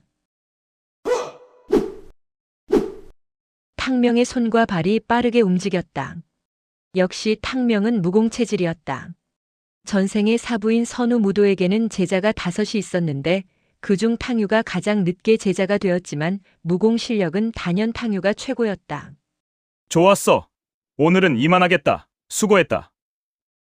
감사합니다, 사부님. 한참 몸이 달구어졌는데 벌써 그만이라니. 나는 아직도 배고프다고. 염식 사부에게 인사하고 돌아서니 어여쁜 제가런이 탕명을 보며 웃고 있었다. 탕명, 너 이름이 탕명 맞지? 탕명의 이름을 부르며 화사하게 웃고 있는 제가런. 탕명은 묘한 기분이 들었다. 역시 몸은 남자이기에 탕명의 몸이 예쁜 여자에게 반응하기 시작하는 걸까? 아, 헷갈려. 내가 남자야? 아니면 여자야? 탕명은 혼란스러운 자신의 정체성에 헷갈려 머리를 툭툭 쳤다. 그래, 이 생은 남자다. 탕유가 탕명으로 바뀌기 시작하는 시작점이었다. 나는 제가런이야. 지난번에 잠깐 인사했었지. 현무관에 입관한 거 축하해. 그녀가 제가런임을 익히 알고 있지만 탕명은 그녀의 이름을 몰랐던 척했다. 응, 고마워. 탕명, 오늘 내 생일이야. 저녁에 친구들하고 우리 집에서 밥 먹기로 했어. 너도 올래? 어라? 이거 나한테 반한 거 아니야? 여자였던 탕명이 봐도 자신의 얼굴과 몸은 꽤 매력적이다. 우월한 기럭지에 특히 부리부리한 눈은 누가 봐도 특이하고 강렬했다. 생일이라고? 내가 가도 돼? 동굴 목소리 또한 예술이지. 그럼 내 생일이니까 내 맘이지. 너도 와. 난 먼저 가서 준비하고 있을게. 이렇게 말하고 제가런이 돌아섰다. 그런데 탕명은 제가런의 집이 어디인지 모른다. 제가런, 근데 너희 집이 어딘데? 뒤돌아선 제가런은 다소 황당하다는 표정이었다. 훗, 성도에서 우리 집을 모르는 사람은 아마 너뿐일 거야. 비단마을 금리에 있는 무우사를 찾아와. 무우사 옆에 붉은 대문집이 우리 집이야. 무우사. 알았어.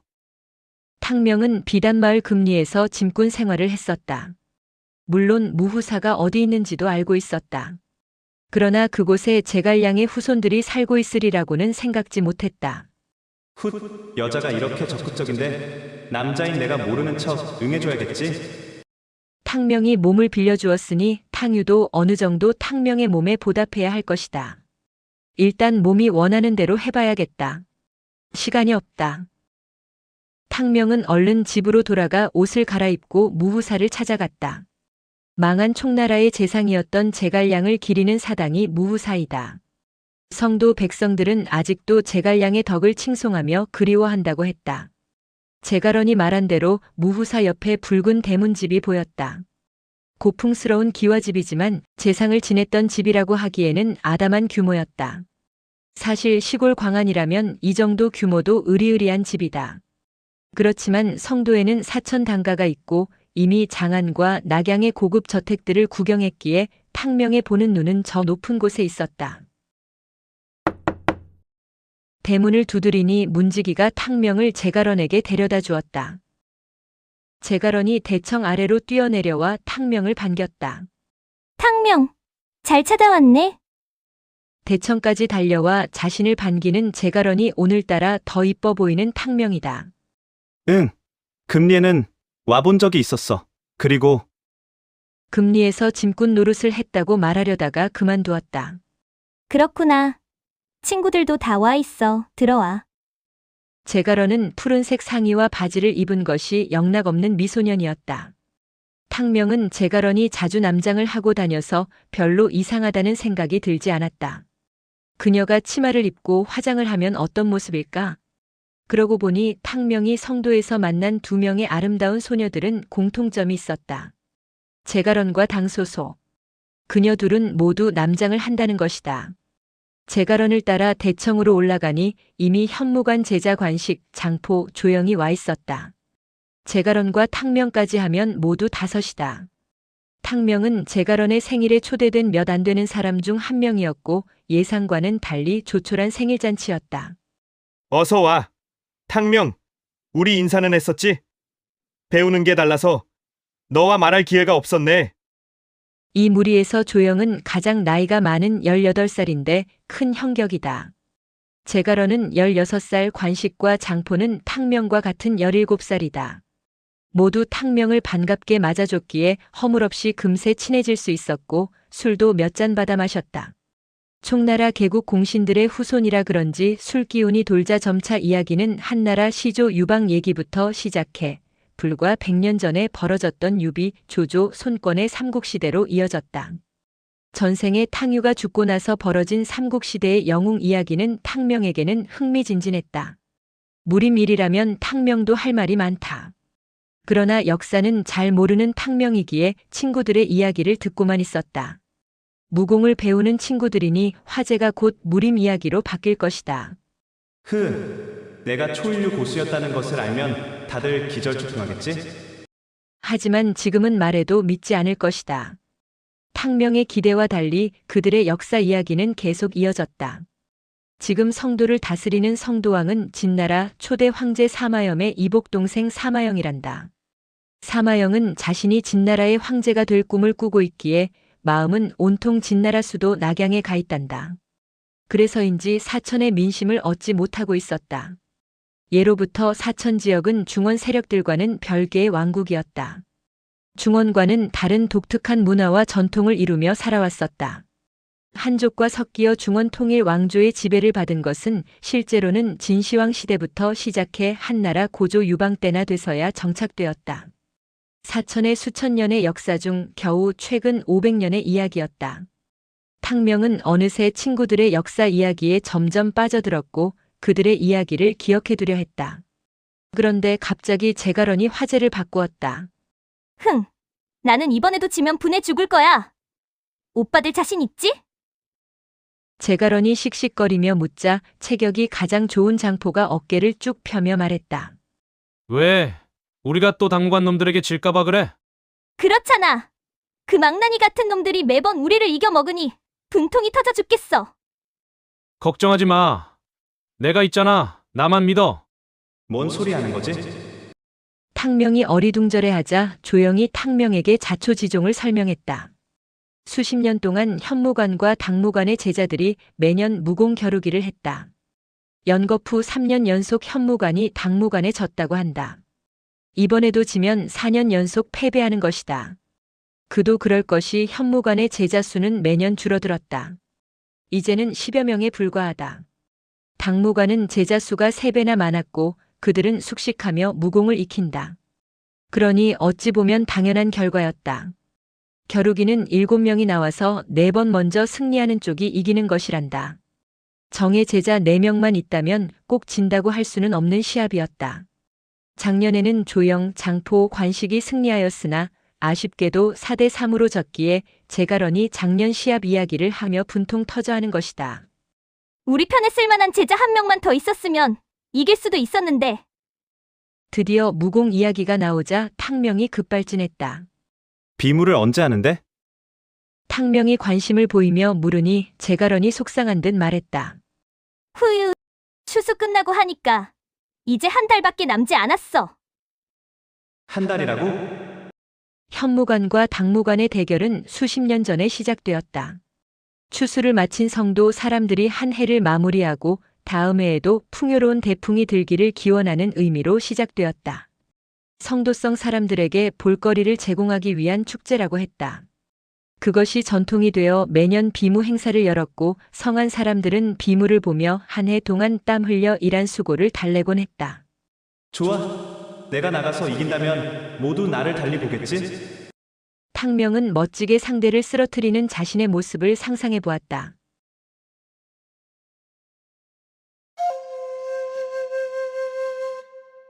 제14화 현무관 3. 탕명은 현무관의 대표로 비무대회에 나가 상대를 꺾고 친구들의 축하를 받는 자신의 모습을 상상해 봤으나 이내 현실에 묻혔다. 이제 막 무공을 배우기 시작했는데 수년간 배운 상대를 어떻게 이기냐?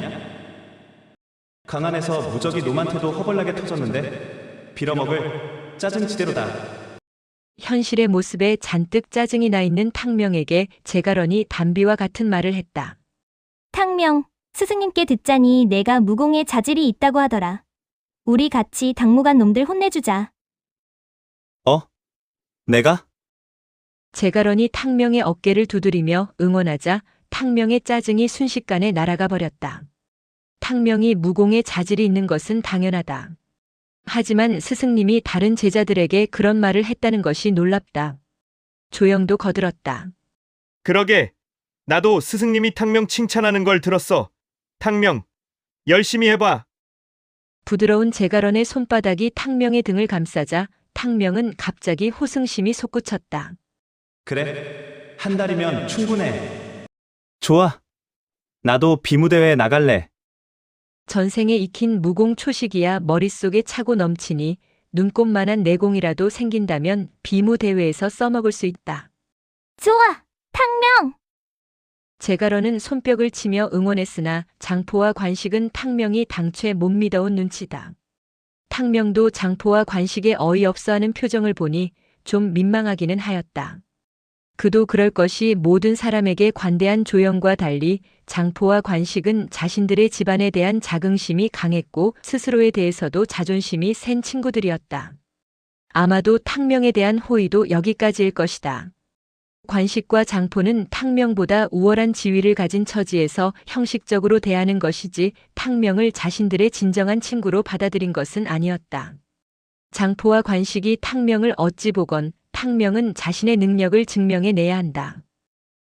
다음 날부터 탕명은 온종일 무공수련에 정진했다. 낙양에서 짐을 지고 몇 달 동안 기초 체력을 길러서였는지 탕명은 쉽게 기초 체력 시험을 통과했다. 본격적으로 신법과 건법 그리고 장법을 배우기 시작했는데 무공에 대한 눈썰미는 무림 최고였기에 진도가 빨랐다. 신법의 이름은 청량신법이라 했고 비록 목검으로 훈련했지만 나름 그럴듯한 청풍건법도 배웠다. 청성파 무공이라 그런지 무공 이름이 청자돌림이다. 신법과 건법 다음으로 익힐 무공은 장법이었다. 현무관의 변화의 바람이 불기 시작한 것은 탕명이 장법을 배우기 시작하면서였다. 염식 사부가 한 차례 장법을 펼치고는 설명했다. 탕명, 내가 보여준 장법은 풍례장이라 한다. 청성파 도사들은 찻잎을 가마솥에서 덮을 때 이 장법을 사용하여 찻잎을 뒤집기에 풍엽장이라고도 한다. 나름 멋진 이름이다. 신법과 건법을 익힐 때는 상대가 없이 홀로 수련하였기에 별다른 느낌이 없었다. 그러나 주먹을 부딪히며 염식 사부의 장과 맞부딪히는 풍례장을 배우자 상황이 달라졌다.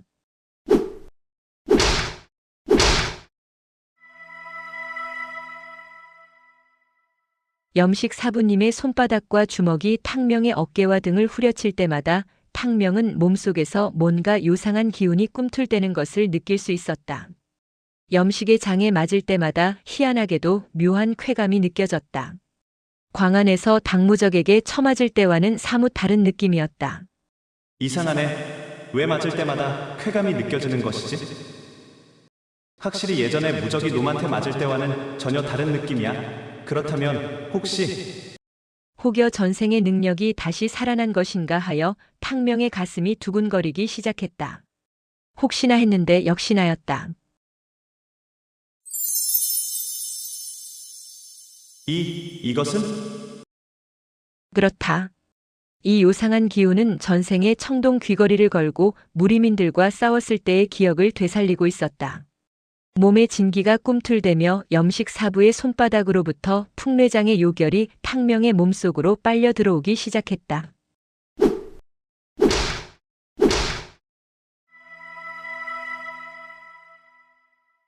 맞을수록 더욱 확실해졌다. 이거 실화야? 지금 내가 염식 사부님의 무공을 흡수하고 있는 거 맞지? 탕명은 전생의 능력을 다시 찾은 것인지 확인하고 싶었다. 자신도 모르게 꿈틀거리는 힘을 솟구치더니 염식 사부의 어깨에 주먹을 적중시켰다. 염식 사부가 깜짝 놀라며 뒤로 두 걸음 물러섰다. 막상 사부의 몸에 주먹을 강타하고 나니 탕명은 조금 미안한 마음이 들었다. 사부님, 괜찮으세요? 괜찮다. 염식 사부는 식은땀을 흘리며 당황한 표정을 숨기지 못했다. 수고했다. 오늘은 이만하겠다.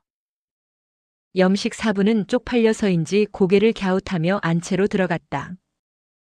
어찌된 일이지? 내가 정말 풍매장을 흡수한 것인가? 전생에서는 청동 귀걸이를 해야 귀걸이의 신비한 힘이 작동하며 상대의 무공을 흡수할 수 있었다. 그런데 이번 생에서는 현초검의 칼침을 맞고 다시 신비한 능력을 발휘하게 된 것이다. 그렇다면 그렇게 찾고 싶었던 청동 귀걸이를 찾지 않아도 되는 것이다. 아싸, 바로 이거야. 낙양에서 군자 노인과 양도 도사의 도움으로 현초검을 허벅지에 박았으나 이전과 다른 변화가 없어 이상하다고 생각했는데 이미 탕명의 몸속에 신비한 능력이 꿈틀대고 있었던 것이다. 다만 아쉬운 것은 탕명이 내공이 없었기에 흡수한 풍내장의 위력이 형편없이 약하다는 것이 문제였다. 탕명이 사부의 어깨를 강타했던 주먹을 만지며 흥분했다. 더 겨뤘다면 염식 사부를 이겼을 수도 있었어. 한껏 들뜬 탕명은 방금 깨달은 풍내장 장법을 잊지 않기 위해 홀로 연습했다. 전생에 가공할 만한 위력은 아니었지만 분명 주먹에 힘이 실리기 시작했다. 연습하면 할수록 염식 사부의 풍내장을 흡수한 것이 확실해졌다. 그러나 전생의 능력을 되찾았지만 탕명은 다시 우울해졌다. 탕명은 전생의 사부님에게서 배운 무공을 되찾아 초일류 고수가 되고 싶다. 다른 문파의 무공을 사용한다면 어찌 내가 소림파 제자라고 할 수 있는가? 아, 수타은경의 내공 씨앗만 되찾을 수 있다면 소림파의 무공을 펼칠 수 있을 텐데. 방법이 있을 것이다. 탕명은 스스로를 위안하며 마음속 울분을 풍내장을 펼치며 달랬다. 한편 안채로 들어간 염식은 아버지 염강과 찻잔을 마주놓고 잠옷 진지한 표정이다. 그래, 그 아이가 풍내장을 이틀 만에 깨우쳤단 말이지. 그렇습니다, 아버님. 이게 말이 됩니까? 분명 다른 곳에서 무공을 배우고 온 아이가 아니겠습니까? 그건 아니다. 분명 무공을 배운 흔적이 없는 아이였다. 그럼 이 일을 어찌 이해해야 합니까? 그것 참, 풍내장을 이틀 만에 깨우치다니. 염강은 찻잔 덮개로 찻잎을 가르며 다시 생각에 잠겼다. 양도가 잘 지켜보라고 당부하더니 정녕, 탕명 이 아이가 무공의 기재였단 말인가? 염강이 찻잔을 내려놓으며 말했다. 좋다. 내일은 내가 직접 그 아이를 확인해 보겠다. 그리하시지요. 아침 일찍부터 수련장에 나온 탕명이 어제 배운 풍내장을 연습 중이다. 오늘은 어제보다 주먹에 힘이 더 들어갔다. 바람을 가르는 소리마저 나기 시작했다. 탕명 일찍 왔구나. 탕명이 돌아보니 큰 사부님과 염식 사부가 나란히 자신을 지켜보고 있었다. 사부님, 얼른 인사를 한 탕명은 무슨 분부가 있나? 하며 사부의 입이 열리기를 기다렸다. 탕명, 오늘은 내가 너를 가르치겠다. 네. 염강 사부님은 관식이나 장평에게도 개별적으로 무공을 가르치지 않는다. 맞지? 어제 염식 사부에게 들었겠지. 내 얘기 듣고 확인하려는 거 맞지?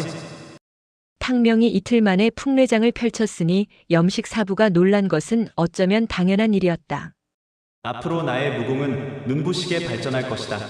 하지만 염식 사부와 염광 사부님에게 나의 비밀을 말할 수는 없다. 어차피 거쳐야 할 과정이었다. 그래, 내가 무공 기재라고 생각하게 만들어야 한다. 탕명이 무공을 흡수하는 능력이 있다는 것을 숨기려면 그 방법밖에 없었다. 염광 사부님은 겉옷을 벗어 걸어놓고 탕명이 잘 볼 수 있게 천천히 장법을 펼치며 설명했다. 어라? 염식 사부에게서 배웠던 풍내장이 아니었다. 한 차례 초식을 펼쳐 보인 염강이 탕명에게 설명했다. 이것은 흑사장이란 장법이다. 보고 느낀 대로 펼쳐보아라. 네. 탕명의 신비한 능력은 상대방과 부딪히며 겨뤄야 발휘된다. 한 번 봤을 뿐인데 잘 될 리가 없었다. 탕명이 어설프게 손과 발을 움직이자 염강이 고개를 갸웃했다. 분명 염식에게 들은 내용과 달라서 그럴 것이다. 좋다. 이번에는 나를 상대로 어제 배운 풍래장을 펼쳐보아라. 큰 사부님을 상대하라고?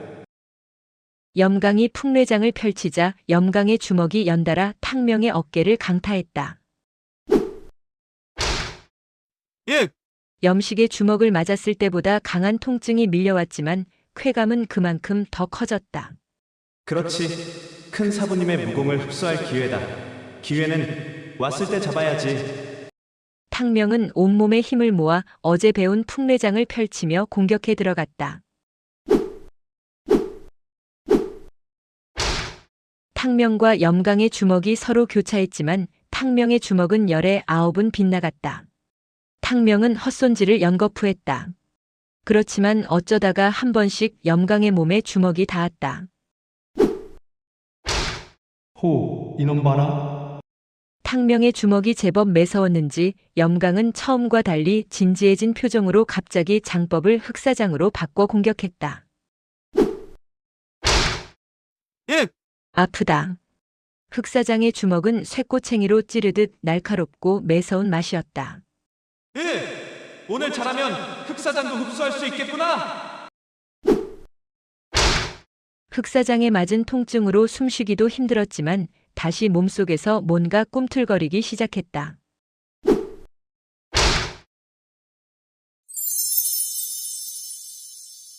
다시 한 차례 흑사장에 호되게 맞자 몸속의 진기가 반응했고 점차 염강이 펼치는 흑사장을 탕명이 흉내내기 시작했다. 탕명이 흑사장을 펼치기 시작하자 염강의 눈은 놀라움으로 가득했다. 이윽고 흥미롭다는 표정으로 더욱 세차게 장을 휘두르며 공격했다. 염강의 장법에 맞춰 탕명의 손과 발이 그림자처럼 염강을 따라 움직였다. 염강과 탕명이 어우러져 수십합을 겨루었다. 염강의 흑사장에 얻어맞을수록 점차 탕명이 펼치는 흑사장도 완성되어 갔다. 마침내 탕명의 주먹이 염강의 요혈을 위협하며 내뿜어졌다. 어제 염식 사부의 어깨를 강타했던 탕명의 주먹이 오늘은 염강 사부의 어깨를 강타했다. 허! 이럴 수가! 두 걸음 물러선 염강의 이마에 핏줄이 섰고 지켜보던 염식의 입이 떡 벌어졌다. 믿을 수가 없군. 잠시 굳어졌던 염강이 수련이 끝났다는 듯 자세를 풀었다. 탕명, 정말 믿을 수가 없구나. 흑사장을 싸우면서 습득하다니. 저도 어찌된 영문인지 모르겠습니다. 탕명은 염강이 눈치채지 못하게 조용히 머리를 숙였다. 그래, 수고했다. 몸의 움직임이 느리니 내일부터는 신법도 배우거라. 염강은 염식과 눈길을 한번 교환하고는 안채로 들어갔다. 일단 성공이다. 두 분 다. 내가 무공의 기재라고 생각하나 봐. 솟구쳐 오르는 힘을 주체할 수 없는 탕명이 허공에 주먹을 연거푸 날렸다. 물론 무공을 흡수했다고 온전히 자신의 것이 되는 게 아니다. 지금부터 연습만이 살 길이다. 흡수한 흑사장을 제 것으로 만들기 위해 탕명은 온종일 몸속의 기운을 뿜어냈다.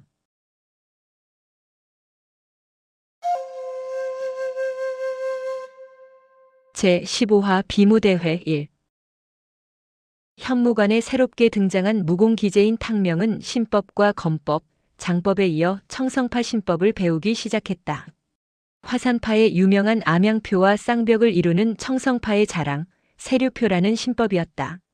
사실 세류표가 아무리 청성파의 자랑이라지만 탕명의 성에는 차지 않는 신법이다. 탕명에게는 천하제일의 신법 화엽비술의 요결이 머릿속에 그대로 남아있기 때문이다. 그러나 수타음경의 내공이 없으면 화엽비술을 펼칠 수 없다. 보법을 밟아봤지만 영 시원치 않았다. 마음은 굴뚝 같았지만 몸이 맘처럼 움직이지 않았다. 역시 내공이 문제라니까. 그래도 일단 배우는 척이라도 하자. 염식 사부를 따라 세류표를 배웠지만 마음이 동하지 않아서인지 그다지 좋은 성과를 낼 수 없었다.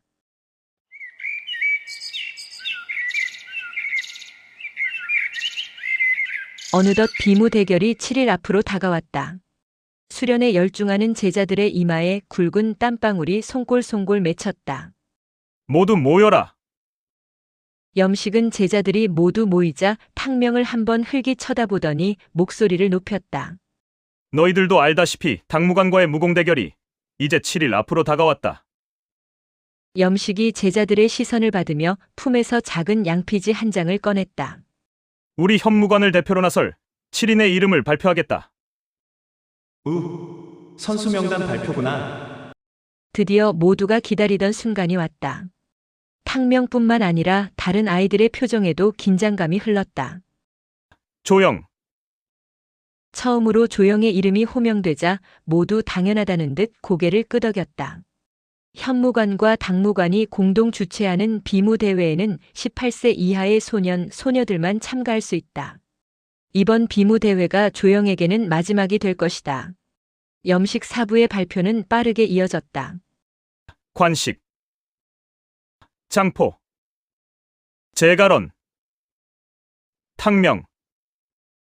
제가런 다음으로 고대하던 자신의 이름이 호명되자 탕명 자신도 얼떨떨했다. 아싸. 우와, 탕명도 출전하는 거야? 여기저기서 의외라는 듯 탕명의 이름이 들려왔다. 현무관의 제자는 15명이다. 그중 비무를 하기에는 아직 어린 제자를 빼면 탕명처럼 덩치가 큰 제자들은 8명뿐이다. 사실 엄밀히 말하면 경쟁자 1명을 제친 것뿐이었다. 어찌됐건 탕명도 비무대회에 참가하게 된 것이다. 잠시 소란이 진정되자 염식 사부가 대사형 조영에게 명했다. 조영, 너는 이 명단을 가지고 가서 당무관에 전하고 그쪽 명단을 받아오거라. 네, 알겠습니다. 비무 대회 전에 서로 출전할 명단을 교환하는구나. 염식 사부가 명단을 조영에게 주고 안채로 들어가자 제가런이 탕명의 등을 두드리며 말했다. 탕명, 자신 있지? 그럼 자신 있지. 자신감이야 차고 넘치는 탕명이다. 무엇보다 현무관을 대표하는 선수가 됐으니 그것만으로도 째지는 기분이다. 탕명은 사천당과 당무관이 어떻게 생겨 먹었나 궁금했었기에 대사형 조영에게 바짝 붙었다. 대사형, 저도 같이 가고 싶어요. 당무관에? 그래, 같이 가자. 나도 갈래. 제가런까지 합류해서 3명이 대표로 현무관의 명단을 가지고 당무관으로 향했다. 탕명, 난 내가 7명 안에 들어갈 줄 알았어. 그래도 대단한걸? 제가런이 탕명을 축혀 세우자 조영이 탕명의 어깨를 툭 쳤다. 내가 뭘 했어? 사부님은 탕명의 재능을 인정하신 거야. 암튼 이번 시합은 기대가 커. 저도 기뻐요. 탕명의 능력을 알 길 없는 두 사람은 그저 탕명을 축혀 세워주며 응원해 주었다. 탕명은 비무대회에서 승리한 자신을 보며 놀라워하는 현무관 친구들의 모습을 상상했다. 너희들 깜짝 놀랄 거다. 성도를 대표하는 두 무관은 좀 떨어져 있다. 현무관은 성도성 동쪽 끝에, 당무관은 북쪽 끝에 있었다. 신이 나서 탕명이 조영의 뒤를 따라가니 멀리 당무관이 보였다. 역시 현무관과는 비교할 수 없는 크기이다. 당무관 문을 열고 들어가니 넓은 도장에서 제자들이 검술 연습을 하고 있었다. 현무관 제자들이다! 3사람이 들어서자 당무관 제자들이 우르르 모여들었다. 모두들 현무관의 명단이 도착한 것에 엄청난 관심을 보였다. 현무관에서 출전 명단을 가지고 왔나 봐. 그럼 우리 명단도 오늘 발표하겠네. 당무관 제자들의 관심 어린 시선을 받으며 조영이 현무관 명단을 당무관 관장 당기룡에게 전했다.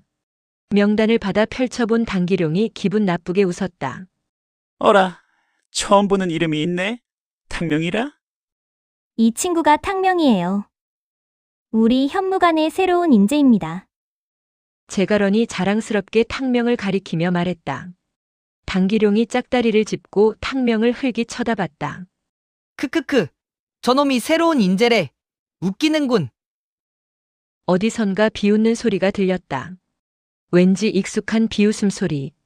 묻혀있던 탕명의 아픈 기억을 되살리는 기분 나쁜 웃음소리였다. 야! 뭐가 웃겨? 제가런이 눈꼬리를 꿈틀거리며 소리치자 퉁퉁한 사내놈 하나가 앞으로 나섰다. 아, 저놈은! 광안에서 탕명에게 흑역사를 만들었던 놈. 그 이름 당무적. 저놈이 어떻게 여기에 있지? 탕명은 놀랍기도 하고 한편 반갑기도 했다.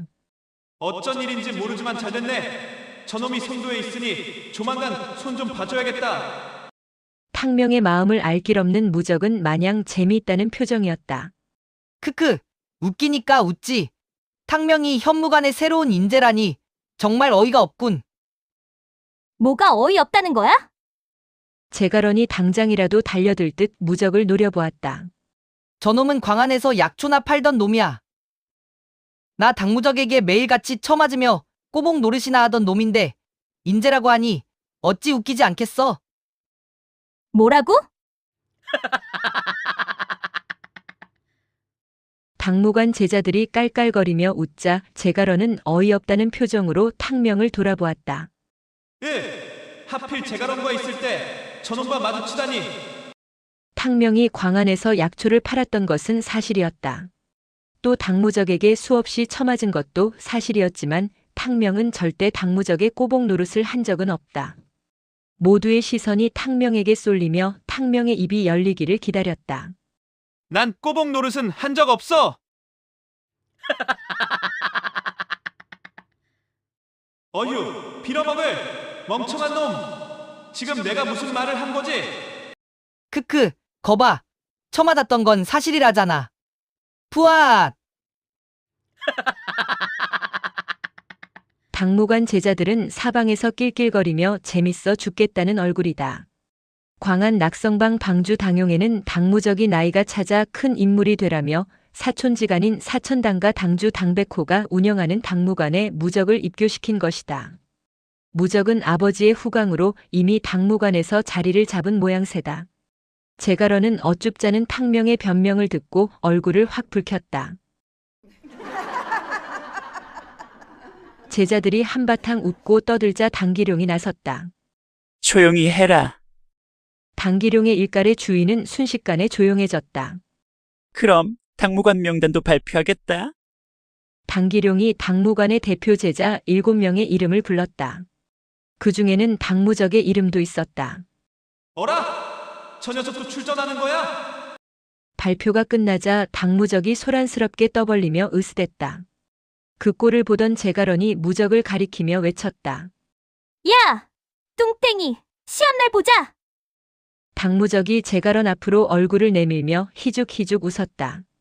왜? 저놈의 복수를 내가 하려고? 내가 내 상대가 될까?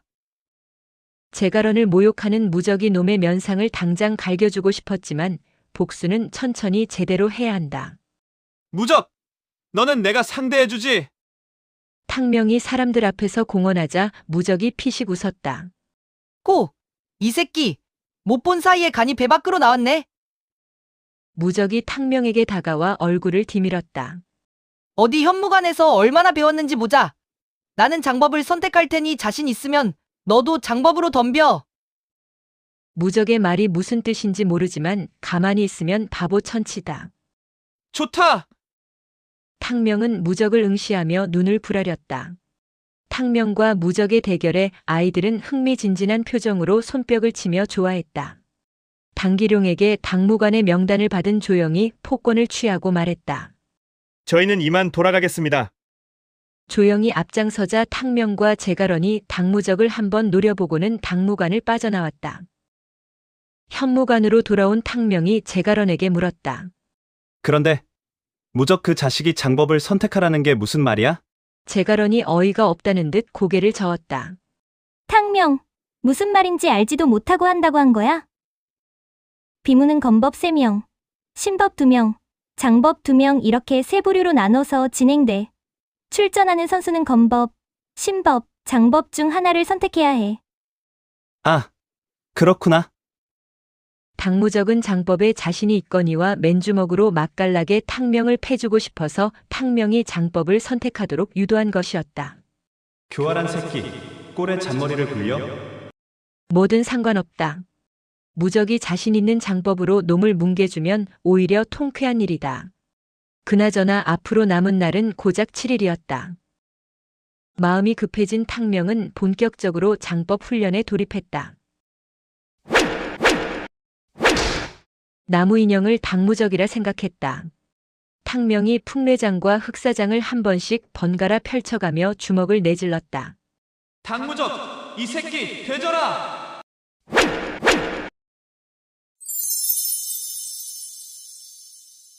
피땀으로 범벅이 된 일주일이 지나고 드디어 비무대회 날이 밝았다. 몸과 마음을 정갈이한 염식 사부와 현무관 제자들은 염강 사부를 따라 비무가 열리는 성도성 광장으로 출발했다. 광장에는 제법 훌륭한 비무대가 설치되어 있었고 벌써 적잖은 사람들이 자리를 잡고 선수들을 기다리고 있었다. 탕명, 몸 상태 어때? 검법을 선택한 조영이 자신의 목검을 만지작거리며 탕명에게 물었다. 최고예요. 그런데 진행 순서가 검법 다음 신법, 장법 순인가요? 그렇지. 탕명, 내가 마지막이 될 거야. 그렇군요. 원래 주인공은 마지막에 나타나는 법이다. 그러나 탕명은 그 전에 승패가 결정나면 어쩌나 그게 걱정이다. 당무관 제자들이다! 주위가 소란해지며 당기룡이 당무관 제자들을 데리고 도착했다. 뚱뚱한 당무적이 제일 먼저 눈에 들어왔다. 당무적 또한 탕명을 발견하고는 주먹을 쥐어 보이며 몰아짓거렸다. 훗! 당무적 저놈은 자신이 진다는 생각은 눈곱만큼도 안 하는군. 탕명은 비록 자신이 광안에서 무적에게 두들겨 맞았었지만 무적의 무공 수준만큼은 정확히 알고 있다. 당무적의 정신 상태로는 그 사이 무공이 엄청나게 발전했을 리 없다.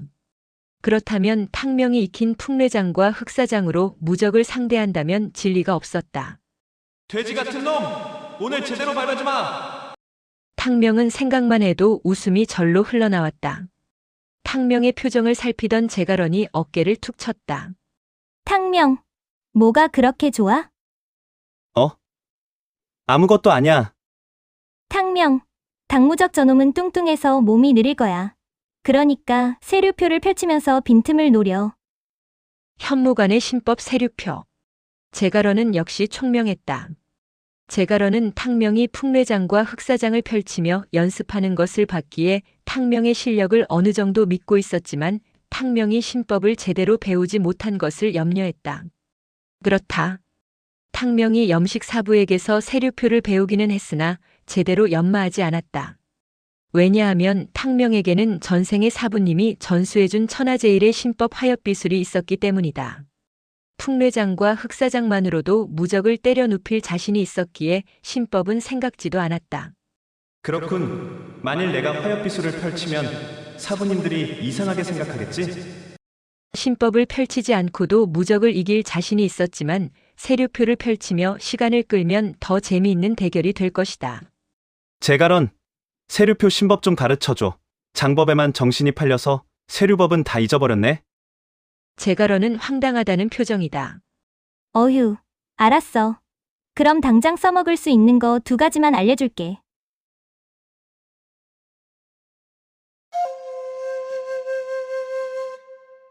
제16화 비무대회 2. 비무대회 당일에 탕명이 당장 써먹을 보법을 가르쳐달라 하자 총명한 제가런이 머리를 굴렸다. 제가런은 탕명의 손을 잡고 발걸음을 옮기며 세류법 중 바로 쓸 수 있는 보법 초식 2가지를 찬찬히 설명해 주었다. 탕명의 두 눈에 붉은 기운이 스쳐갔다. 제가런이 탕명의 손을 잡고 몇 차례 보법을 펼치니 자연스럽게 제가런의 신법이 탕명에게 흡수되었다. 자, 이제 너 혼자 해봐. 그래. 탕명이 방금 배운 대로 보법을 펼치자 제가런의 눈이 휘둥그레졌다. 이상하네. 오늘은 왜 이렇게 잘 되는 거지? 자신의 무공을 탕명이 흡수한 줄은 상상도 못한 제가런이 눈을 흘기며 말했다. 이렇게 잘하면서 다 잊었다고? 너 괜히 엄살 부린 거지? 염식 사부님께 세류표를 배울 때는 눈으로만 보았기에 잘 이해가 되지 않았다. 그러나 제가런이 탕명의 손을 잡고 한 걸음 한 걸음 세류법을 펼치며 설명하자 바로 체득된 것이다. 잘됐다. 이제 세류표를 펼치면서 무적이 놈을 상대하면 되겠구나. 몇 차례 보법을 연습하고 있는데 사천당과 당주 당백호가 딸 당소소를 데리고 비무장에 나타났다. 두 사람은 귀빈석 중에서도 제일 좋은 상석 자리에 앉았다. 징소리가 울리자 작년에 승리했던 당무관의 관장 당기룡이 비무장으로 올라왔다. 간단한 인사말을 전한 당기룡이 비무대회의 시작을 외치자 요란한 징소리가 울려대기 시작했다.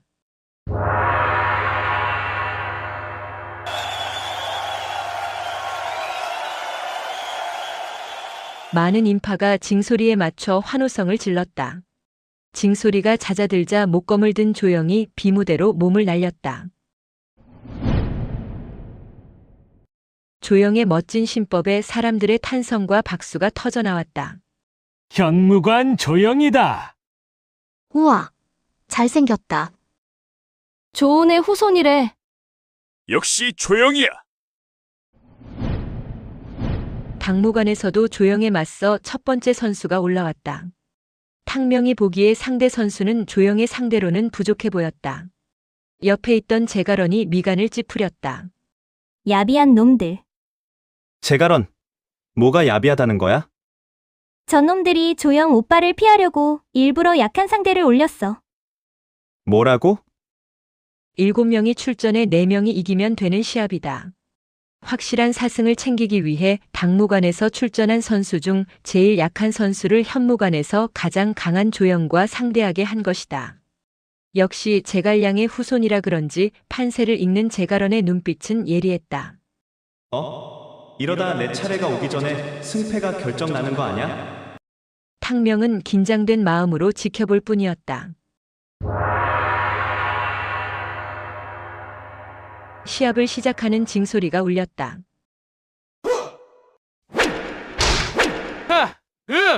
징이 울리고 시합이 시작되자마자 조영의 목검이 예리하게 상대의 허리를 후려쳤다. 상대는 그대로 주저앉았다. 제가런의 예상대로 조영은 가볍게 상대를 제압했다. 현무관 승리요. 심판의 판정에 현무관 제자들이 함성을 질렀다.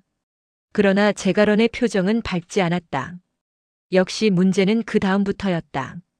첫 승리를 따낸 현무관의 분위기는 한껏 고조되었고 두 번째 선수로 관식이 나섰다.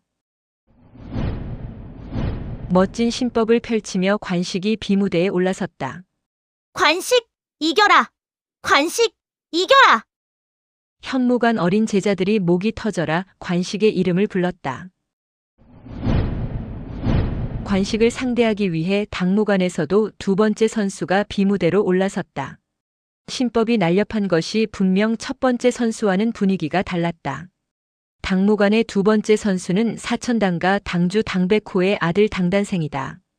당단생은 비록 관식보다 1살 어린 16살이었지만 어려서부터 아버지 당백호에게 검술을 전수받았기에 당무관 제자 중에서 검술로는 으뜸이었다. 작년에 조영에게 패한 당단생이 이번 시합에서는 조영을 피해 두 번째 선수로 나선 것이다. 불안해. 제가런이 불안해하는 표정을 보니 탕명도 잔뜩 긴장되었다. 아니나 다를까. 관식이 초반에는 당단생을 상대로 우위를 점하는 것으로 보였다. 그러나 절묘한 사천당가의 태천검법을 익힌 당단생은 역시 대단했다. 관식의 가슴을 찔러오던 검끝은 당단생이 유연한 허리를 꺾으며 회전하자 급변했다. 순간적으로 방향이 바뀐 당단생의 검이 관식의 왼쪽 무릎을 강타했다. 관식은 당단생의 허초에 당해 중심을 잃었고 목검에 무릎을 강타당하자 그만 엉덩방아를 찍고 말았다. 당무관 승리요. 역시 제가런이 우려했던 일이 현실이 된 것이다. 탕명은 사천당가의 검수를 보자 전생의 당연자와 당웅이 떠올랐다. 태청교 8대 장로로 활약했던 당연자와 당웅의 무공 실력은 대단했었다. 하지만 탕유에게는 못 미쳤던 딱 그 정도 실력. 그런데 200년의 세월이 흘러 탕명이 당연자와 당웅의 후손과 겨루게 된 것이다. 탕명이 잠시 옛 추억에 젖어 있는 사이 관식의 뒤를 이어 출전한 현무관 제자도 패했다. 당무관 승리요. 현무관 제자 2명이 잇따라 패하자 검법 비무 3번의 경기에서 현무관이 1승 당무관이 2승을 하였다. 다음 경기는 신법이었다. 탕명, 내 차례야. 현무관의 첫 번째 신법 선수로 제가런이 나섰다. 제가런은 오늘 비무에 나서는 유일한 여성이었다. 제가런이 긴 머리를 뒤로 묶고 비무대 위에 올라서자 탕명은 마치 자신이 비무대 위에 올라선 것처럼 손바닥에 땀이 찼다. 사실 제가런은 탕명처럼 무리민이 되려고 무공을 익히는 것은 아니었다.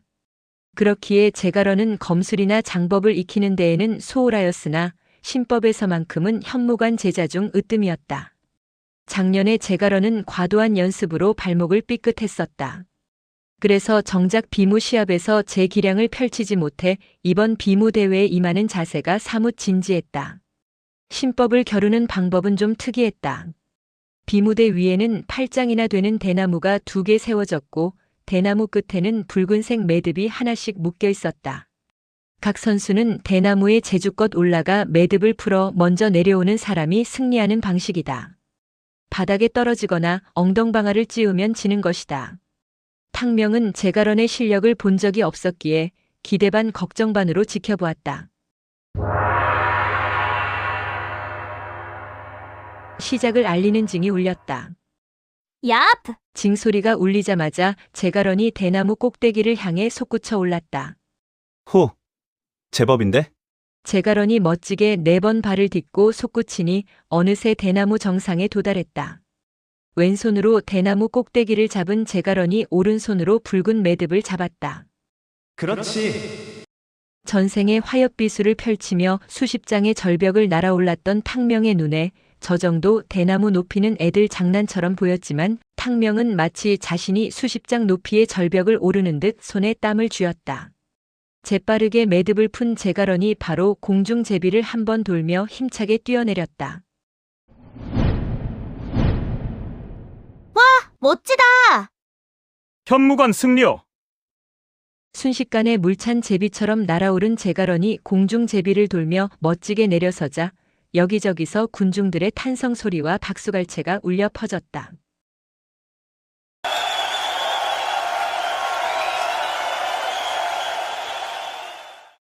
우와, 무공이 저렇게 아름답다니. 제갈량의 후손이래. 재색을 겸비한 처자구먼. 모두가 제가런의 미모와 무공 솜씨를 칭찬하며 열렬한 환호와 박수를 보냈다. 멀리서 당소소가 턱을 치켜들고 제가런과 탕명을 지켜보았다. 탕명도 자신이 승리한 것처럼 기뻐하며 휘파람을 불고 손뼉을 쳤다. 자세히 보니 대나무 중간마다 발돋움할 수 있는 발판이 4개 만들어져 있었다. 제가런은 그 발판을 딛고 위로 빠르게 오를 수 있었다. 제가런의 멋진 신법으로 승패는 다시 2대2로 균형을 맞추었다. 그러나 한껏 높아졌던 현무관의 기쁨도 잠시였다. 기세가 올랐던 현무관은 다음 출전 선수가 패배하면서 2대3으로 뒤처졌다.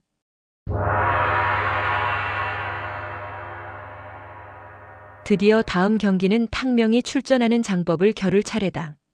현무관에서는 장포와 탕명이 출전한다. 장포가 누구인가? 바로 그 무시무시한 용력의 소유자 장비의 후손이다. 장포는 성도에서 알아주는 소년 장사이다. 작년 시합에서 그의 상대로 나섰던 당무관 선수는 장포의 장에 맞아 어깨뼈가 으스러졌다. 한 번만 더 패배하면 현무관이 비무대회에서 지는 만큼 장포의 어깨가 무겁다. 장포가 당연히 이기지. 탕명은 속으로 쾌재를 불렀다. 그럼 3대3인 상황에서 내가 나서게 되겠군. 탕명이 마지막에 주인공처럼 등장할 것이고 무적이 놈을 박살낼 것이다.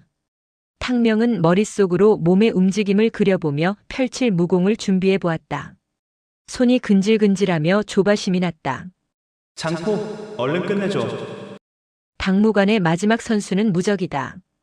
관장 당기룡을 비롯한 당무관 제자들은 무적이 당연히 탕명을 이길 것으로 여겼기에 이미 당무관이 승리를 쟁취했다는 표정들이었다.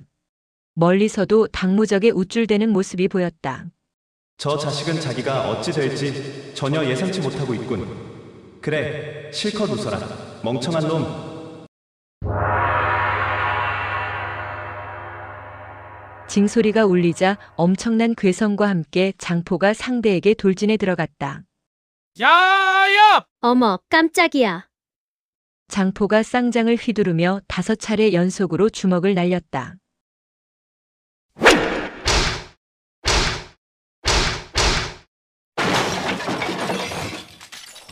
장포의 괴력은 정말 대단했다. 상대는 주먹 한 번 제대로 지르지 못하고 나가떨어졌다. 현무관 승리요. 군중들은 너무나 싱거운 결판에 오히려 아쉬워했다. 그래서인지 모든 시선은 이제 마지막 선수인 탕명과 당무적에게 쏠렸다. 이제 3대3 동점이다. 당무적이 자신만만한 얼굴로 허공에 대고 주먹을 휘두르며 비무대로 성큼 올라섰다. 넉 달 만에 상대하는 무적은 예전보다 덩치가 더 커진 듯 보였다. 비무 시작을 알리는 징소리가 울렸다. 탕명 이겨라. 탕명 이겨라. 탕명이 현무관 친구들의 응원을 받으며 비무대로 올라섰다. 탕명이 세류법을 펼치며 무적의 주위를 돌기 시작했다. 제갈원의 충고대로 느린 무적의 움직임을 살피며 비무를 시작한 것이다. 탕명은 지금 돼지를 구워 먹기 전에 양념을 바르는 중이다. 어쭈! 이놈 봐라! 예전과 달리 탕명이 보법을 펼치며 자신의 주위를 돌자 무적이 약간 놀란 눈치다. 무적, 왜? 질 것 같냐? 그러나 무적은 탕명의 변화된 모습을 보고도 인정하지 않겠다는 듯 비릿한 웃음을 날리며 주먹을 불끈 쥐었다. 야! 무적이 우렁찬 소리를 지르며 덮쳐왔다. 탕명은 덮쳐오던 당무적의 주먹을 왼쪽으로 미끄러지듯 움직이며 피했다. 그리고 무적의 면상에 풍뢰장 한 방을 보기 좋게 날렸다. 주먹은 정확히 무적의 면상에 적중했다. 탕명에게 의외의 일격을 맞은 무적의 코에서 피가 흘러내렸다. 텟! 피를 본 당무적의 얼굴이 일그러지며 붉은 산돼지로 변했다. 훗, 무적 좀 놀랐을걸? 역시나 당황한 무적의 표정은 볼만했다. 미련한 무적이 당황했는지 보법도 엉키며 무작정 탕명에게 달려들었다. 이놈! 무적이 벼락 같은 괴성을 지르며 마구 달려들기 시작했다. 하지만 탕명은 무적이 기억하던 예전의 탕명이 아니었다. 다음 화에서 계속 이어집니다.